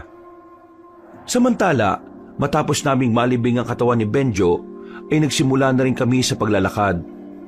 Mga dakong alas 5 na ng madaling araw, nagdesisyon si Mang Lito na magpahinga na muna kami. Sinamantala na rin namin ang oras na yon para linisin ang mga sugat namin. Ano? Nawiwindang pa rin ba kayo sa mga nangyayari? Medyo nakakasabay na rin naman yung utak namin pero paminsan-minsan, hindi pa rin namin maisip kung paanong naging ganito buhay namin dito eh. Ang gusto lang naman namin puntahan yung rest house nila Nathan. Yung owner ko nga, hindi ko alam kung ano na nangyari. Sana naman hindi yung kinuha ng mga napapadpad doon. Mang Lito, gaano ba kabangis yung susunod nating makakalaban? Sumeryosong mukha ni Mang Lito. Sandali muna siyang uminom ng tuba na dala-dala niya. Huminga muna siya ng malalim bago nagsalita. Ramdam namin sa kanya ang labis na pangamba. Kagaya nga na sinabi ko sa inyo nung una, si Amaya gumagamit ng itim na salamangka. Wala pa akong ideya kung paano niya yung ginagamit. At yun ang pinakadelikado. Kung sa bagay, dapat alam mo kung ano kakayanan ng kalaban mo bago siya harapin Pero sa kaso natin ngayon, wala na tayong panahon para alamin pa kung ano ang kaya niya. Kung sakaling lumitaw siya, palag-palag na. Mang Lito, huwag ka mag-alala. Tutulungan ka namin. Alam naming hindi naman kami marunong sa labanan, pero kahit na anong may tutulong namin gagawin namin. Sa totoo lang, hindi nyo naman na kailangan ako samahan dito Laban na ng mga albularyo to. Yung kaibigan nyo, hindi naman natin sigurado kung nasa kanila na nga. Kaya mas maganda nga sana kung ihintayin nyo na lang kami na makuha namin siya. Kaysa naman mapahamak pati kayo. Hindi kami pwedeng maghintay na lang. Tutulungan namin kayo. Nakakahiya na Para naman kami mga walang bayag kapag nagkubli lang kami sa loob ng kuweba. Isa pa, itong si Jerry. Hindi yan papayag na wala siyang gagawin para sa babaeng kanyang pinakamamahal. Huy, para kang timang. Ibig sabihin, kasintahan mo yung babaeng hinahanap ninyo? Hindi pa, pero magiging sila na yan kapag nagkita na sila. Huy, tumigil nga kayo. Pumapag-ibig ka pala Binata na, bilog na otot Tingin nga, Toy-Toy. Hindi, biro lang. Natawa na lang kami sa huling sinabi ni Mang Lito. Maya-maya lang din ay naisipan na rin naming magpahinga. Makirot ang ilang parte ng katawan ko. Bukod sa sugat, nararamdaman ko na rin ang bugbog ng mga laman-laman ko. Nakatulog na kagad kami. Paggising namin, naririnig na namin ang huni ng mga ibon. May tilaok pa rin ng mga manok. Nasisilaw na din kami sa liwanag ng umaga. Kailangan na natin maglakad para makauwi kagad. Para makapagpahinga na rin na maayos. Natulog ba kayo? Parang hindi Natulog naman ako. Saglit nga lang. Ngumiti lang siya sa amin. Hindi nagtagal ay sinimulan na rin namin ang paglalakad. Dakong alas 8 nang makabalik na kami sa kuweba. Gusto ko sanang matulog noon pero kapag naiisip ko si Lira, hindi mapakali ang kalooban ko. Hindi pa rin nawawala ang kaba ko. Nang may makita kong altar doon, sandali kong ipinagdasal si Lira na sana nasa maayos lang siyang kalagayan. Lumipas ang mga oras, dumating na rin ang pananghalian. Pinagsaluhan namin ng mga kamoting kahoy na nilaga nila. Yun lang ang pagkain sa tanghali, pero sapat na yon para sa amin. Kahit na ang totoo, hindi kami sanay sa ganong uri ng pagkain, lalo na kung pananghalian. Sino yung kinakausap ni Mang Lito sa labas? Kanina pa sila dyan Hindi ko alam. Baka kasama niya yan sa iba pang grupo ng mga albularyo. Nanaginip ako Nang ano? Si Lira, napanaginipan ko. Anong nangyari sa kanya? Wala. Pero sa panaginip ko, binasted ka niya. Buwisit ka. Kahit na kailan, wala kang sinabing matino no? Pagkatapos kausapin ni Mang Lito ang lalaki, agad niya kaming tinipon lahat. Hindi pa siya nagsasalita, nakaramdam na ako ng kaba. Ayon sa ibang albularyo, nakaabot na sa pinuno ng mga aswang ang mga nangyari. Galit na galit si Amaya, at anumang oras, lulusubin na niya tayo. Hindi tayo aalis ng kuwebang ito dahil kailangan natin protektahan ang gusto nilang kunin dito. Teka, akala ko ba hindi sila makakapasok dito? Nakatanggap ako ng impormasyon na meron din silang gagamitin para kontrahin ang pangontra rito. Sa madaling sabi, may tsansa na silang makuha ang mga labi ng 3 sinaunang aswang. Naghari ang bulong-bulungan sa loob ng kuweba. Kahit ang iba rin namin kasamahan, nakitaan din namin ang kaba. Parang hindi sila makapaniwala na mangyayari ang matagal na nilang iniiwasan. Kaming 3, nasa gilid lang kami habang napapatulala na lang. Malakas ang tibok ng puso namin. Kulang na lang ay lumabas na ito sa dibdib. Kahit na ganon, nanatiling positibo ang mga albularyo. Sa mga nakalipas na sandali, inilaan ng bawat isa ang oras sa paghahanda. Hindi nagtagal, sumapit na rin ang gabi. Ang sandali na mas lalong hindi mapakali ang kalooban ko. Oh, saan ka pupunta? Hanap lang na maiihian. Yan sa labas sumihi ka. Baka lumayo ka pa ha. Gamul mo, papanghi pa dyan sa labas. Hahanap ako ng maiihian na hindi aabot dito yung amoy, no? Nakaupo ka siguro umihi kaya ayaw mo makita ng iba. Ano? Ihian kita dyan sa mukha para malaman mo eh. O sige na. Umihi ka na. Bumalik ka na lang kaagad ha. Napapailing na lang ako sa kanilang dalawa kaabanong. 2 minuto mula nang lumabas si Nathan, bumalik siya kaagad. Natataranta, takot na takot. Hindi pa nga niya naisara ang kanyang zipper. Napatingin ang lahat sa kanya. Maging si Mang Lito ay nababahala na rin. Oh, bakit pre? Anong problema? Bakit ganyan ang mukha mo? Kailangan na natin maganda. Nandiyan na sila. Walang sinayang na sandali ang mga kasamahan namin. Kahit hindi pa nakaka-recover sa labanan, pinagdadadampot na rin nila ang mga sandata nila. Lumabas na kami ng kuweba. Sinenyasan na rin ni Mang Lito ang iba na magpunta sa ibang direksyon. Mang Lito, kakayanin ba talaga natin kalabanin yung sinasabi niyong aswang na gumagamit ng itim na salamangka? Yun ang hindi natin alam. Pero hindi tayo papatinag. Kayong 3, mag-ingat kayo ha. Pwede niyong ikamatay ang laban na ito. Napalunok na lang ako ng laway dahil sa sinabi niyang yon. Hindi nagtagal, narinig at naramdaman na rin namin ang presensya ng mga aswang. Sumabay pa ang malakas na pag-ihip ng hangin kaya lalong nagtindigan ang balahibo ko. Maya-maya pa, nakita na lang namin na meron nang lumabas sa likuran ng malapad na at mataas na puno. Tumigil ang matandang babae. Kalmado, hindi man lang makikitaan ng kaunting takot. Sa wakas, natuntun din namin ang lugar na ito. Mang Lito, yan yung kapitana sa lugar na napuntahan namin eh. At siya rin ang pinuno ng mga aswang. Ikaw ba ang pinuno ng mga ito? Hindi mo na ba ako nakikilala? Matanda ka na talaga. Kilala kita, pero hindi ko inakala na magiging pinuno ka. Huwag na natin patagalin to. Mga kasama, ihanda niyo mga sarili ninyo. Ito na ang huling laban. Lusab! Patayin ang mga yan! Walang ititira kahit isa! Hinawi kami ni Mang Lito papunta sa likuran na makitang kumilos na ang mga aswang. Nang magsimula ng labanan, nagdesisyon akong makipagsabayan. Hindi kaya ng konsensya ko na manunod na naman kami sa nangyayari. Kaya nang pumunta ako sa gitna, kinabiglayo ng 2 kong kaibigan.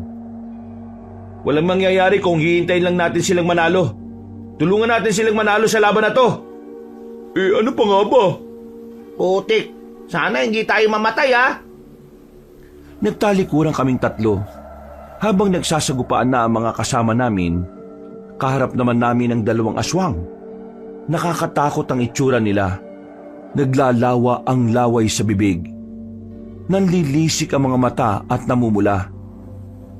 Huwag kayong papasindak sa itsura nila. Focus ang kailangan natin, pre. Focus! Ayun na sila! Lumundag ang isang aswang sa harapan ko. Nakailag naman ako at nagawa ko pang tagain yon. Pero hindi ako tumama. Masyadong maligalig ang aswang na kaharap namin. Malikot. Parang alam ng mga yon na hindi kami marunong sa labanan. Kaya ang ginawa namin, hinintay namin silang umatake. Nagkasinyasan kami. Nung lumapit sila ulit, Sabay-sabay naming winasiwas ang hawak naming itak. Nabigla ang 2 aswang sa ginawa namin. Dahil doon, hindi na sila nakailag sa sumunod naming pag-atake. Pareho silang naging dilat ang mga mata ng tamaan namin sa liig. Masaya na sana kami dahil nakapatay kami ulit ng aswang, pero pagtingin namin sa gilid, meron pang isang aswang na nakaabang. Dali-dali yung lumundag papunta sa akin. Pumaibabaw siya. Mabuti na lang at alerto din si Nathan at Baloy. Pinagtatataga nila ang aswang sa likod, kaya mabilis yung umalis sa ibabaw ko. Akala ng aswang ay lulubayan na siya ng 2, pero hinabol pa nila hanggang sa hindi na ito gumagalaw. Buisit kang aswang ka ha? Nakagat ka ba, pre? Hindi naman, ayos lang ako. Pagbangon ko, nakita kong nalalagay na sa alanganin ng mga kasamahan namin. Di hamak na mas marami kasi ang mga aswang kaysa sa bilang namin. Natutuliro na ang utak ko noon. Hindi ko alam ang gagawin namin para matulungan sila, Kabanong.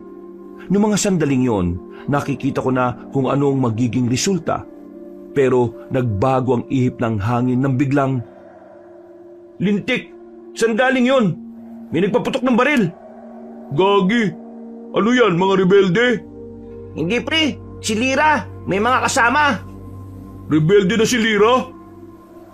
nabuhayan na ako ng loob ng mga sandaling yon. Nawala ng pangamba ko kaya nagkaroon ako ulit ng tapang. Nakita ko na si Lira, kasama ang mga lalaking may mga dalang baril. Hoy, ayos lang ba kayo? Lira! Sa sobrang tuwa ko hindi ko na napigilang yakapin siya. Agad naman siyang kumalas sa pagkakayakap ko ng may iritadong reaksyon. Visit to, ano ba ginagawa mo? Tumayo na nga kayo dyan, tulungan nyo kami. Maraming aswang dito, no? Dahil sa pagdating nila Lira, kahit papaano ay nagkaroon ng tsansa ang mga albularyo na makabangon. Ang mga aswang naman ay nagsitago sa mga nagtataasang puno. Kailangan na nating umalis dito. Buwang ka ba? Tingnan mo nga sila, nakikipaglaban pa. Ang sabi ni Mang Lito, kapag nakita ka na namin, mauna na kami tumakas. Huwag ka na makulit, Lira. Ang sakit mo sa ulo eh. Hindi ako aalis dito. Narito mga tauhan ni Papa. Wala ka namang magagawa eh. Umalis na tayo. Hinuwakan ko na sa kamay si Lira. Sinamantala namin ang pagkakataon na abala ang lahat. Wala na akong pakialam kung makaladkad siya.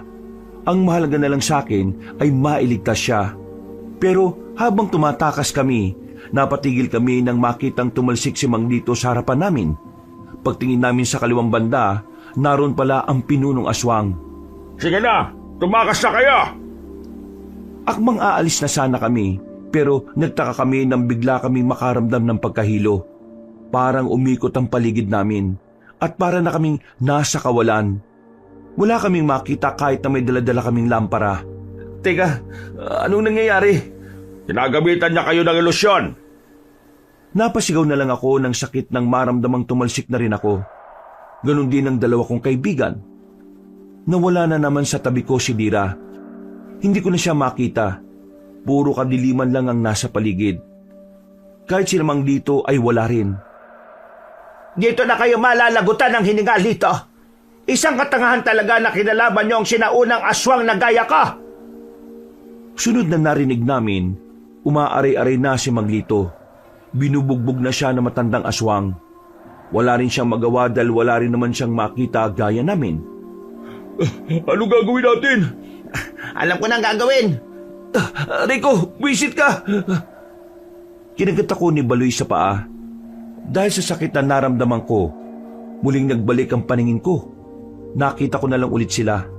Nakita ko kung papaanong binabalibag na matandang babae si Mang Lito. Visit, amoy tae yung paa mo. Bakit kasi sa paa mo ko kinagat? Abay, malay ko bang paa yan? Di ko nga nakikita, di ba? Visit ka talaga, oh. Nakabalik na rin sila sa normal, nakagatin na rin nila ang kanilang sarili. Pinagilid na muna namin si Lira. Kailangan kasi naming tulungan si Mang Lito dahil alanganin na siya sa laban. Aba, nakawala kayo sa ilusyon. Ha, magaling. Akala ko tatanga-tanga kayo eh. Yun na bang ilusyon na pinagmamalaki mo? Walang kwenta. Sinaunang aswang ka pa naman pero yun lang ang kaya mong gawin? Walang kwenta pala, ha? Tingnan natin kapag naging dalawa na ako. Nawindang kami nang biglang nahati sa dalawang katawan niya. Nagkaroon din siya ng pakpak. Doon lang namin napagtanto na isa pala siyang manananggal. Lumipad siya papunta sa amin. Napadapa na lang kami para ilagan siya. Mang Lito, kami na sa iba mong katawan. Ikaw na sa pang-itaas. Sige. Nang lalapitan na sana namin ang ibabang katawan ng manananggal, naggulat kami nang bigla yung gumalaw. Sinipa niya si Baloy. Sa lakas ng pagkakasipa ay naubo-ubo pa si Baloy at saka natumba. Napatigil kami. Pumapalag-palag ang ibabang bahagi ng katawan. Kahit kalahati lang siya, ang hirap niyang kalabanin. Pagtingin namin, nahihirapan na rin kalabanin ni Mang Litong itaas na bahagi. Kaya nagkaroon ako ng ideya. Nathan, bantayan mo muna si Lira ah. Ha? Bakit? Anong gagawin niyo? Sumunod ka na lang, tanong-tanong ka pa eh. Umalis si Nathan. Kaming dalawa ni Baloy ang humarap sa kalaban. Nang makakuha ng tiyempo, tinadyakan namin ang bewang ng aswang. Hindi siya natumba, pero sapat na yun para mapukaw namin ang atensyon niya. Tumakbo kami. Hinabol din naman niya kami, hanggang sa makalayo na kami kina Mang Lito.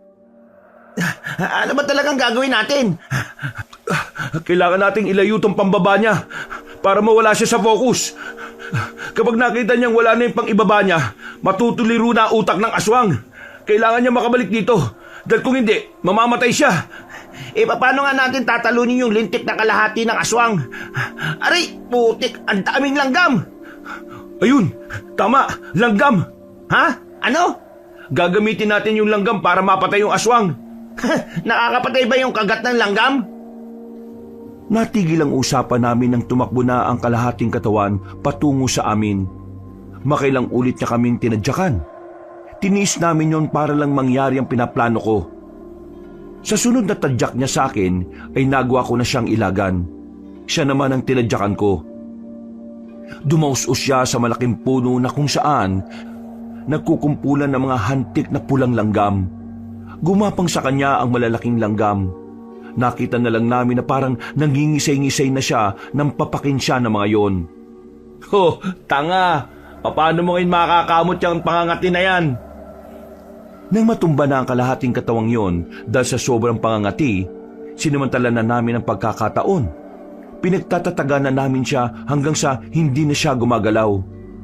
Dali-dali naman namin binalikan si Mang Lito. Pagdating namin, patay na rin ang itaas na bahagi ng manananggal. Napabugan na lang ako ng hangin. Lumuwag na rin ang paghinga ko dahil napatay na rin namin ang pinakapinuno nila. Sige na, mauna na kayo. Babalikan ko pa yung mga kasama ko. Maraming salamat, Mang Lito. Huwag kayong mamamatay ah. Magdidiwang pa tayo pagkatapos nito. Tumango na lang siya sa amin. Kami naman ay nagmamadali na ring umalis. Nakaligtas kami nung gabing yun. Walang napahamak sa aming magkakaibigan. Kinaumagahan, binalikan namin si Mang Lito. Natalo na nga nila ang mga aswang, pero marami rin ang sugatan. Ganun pa man, isang malaking ginhawa para sa aming lahat ang nangyari. Kasama na namin si Lira. Natalo pa nila ang mga aswang. Ayon kay Lira, hindi naman pala talaga siya nakuha ng mga aswang. Maswerte siyang nakatakas at nakabalik sa kanila. Sinabi niya sa tatay niya ang nangyari kaya nagpadala yun ng tao para iligtas kami. Nalaman niya na rin na may pagtingin ako sa kanya. Pero nanatili lang muna kaming magkaibigan. Magmula noon Banong, wala na ring namata ang mga aswang. Inubos nila yun lahat. At dahil doon, mapayapa ng muli ang probinsya. Kagaya ng napag-usapan, pagkatapos ng mga nangyari, nagpadala kami ng tulong kina Mang Lito. Yun ay bilang pasasalamat na rin dahil kahit na anong nangyari, hindi nila kami iniwan. Nakarating na rin kami sa rest house nila Nathan. Natatawa na lang kami kapag naaalala namin ang mga nangyari. Nang dahil sa pagpunta sa rest house nila, muntikan pang hindi mahanap ang sasakyan niya. Pero kahit na ganoon ang mga pinagdaanan namin, marami kaming natutunan sa mga karanasan na yon. At para sa akin Banong, yun ang bagay na pinakamahalaga. Hanggang dito na lang. Marami pong salamat sa inyong mga kabangers at kayanggaw. Lalong-lalo na po sa inyo, kabanong. Magandang araw at mabuhay po tayong lahat. Mga kabangers at mga kayanggaw, si Kabanong po. Nagpapasalamat po ako sa inyong pagsubaybay ngayong araw na ito dito sa ating napakagandang kwento. Pero kung medyo nabitin po kayo, naglalambing po ako sa inyo na sana'y bisitahin niyo po yung dalawa pa nating ibang channel. Yung Pamela Clamil channel na nagnanarit po ako bilang Kabanong at Lolo Pael. At bisitahin niyo rin yung bagong-bagong channel natin na Kabanong version 2.0 kung saan meron na pong moving images doon. So, meron na po kayong pinapanood habang nakikinig kayo ng narration na meron na ring music and effects. Kaya mas lalong maganda po ito. Huwag niyo pong kalimutang mag-subscribe para makasama kayo sa first 100,000 subscriber ng channel na yon. Hanggang sa susunod na kwento, wakas!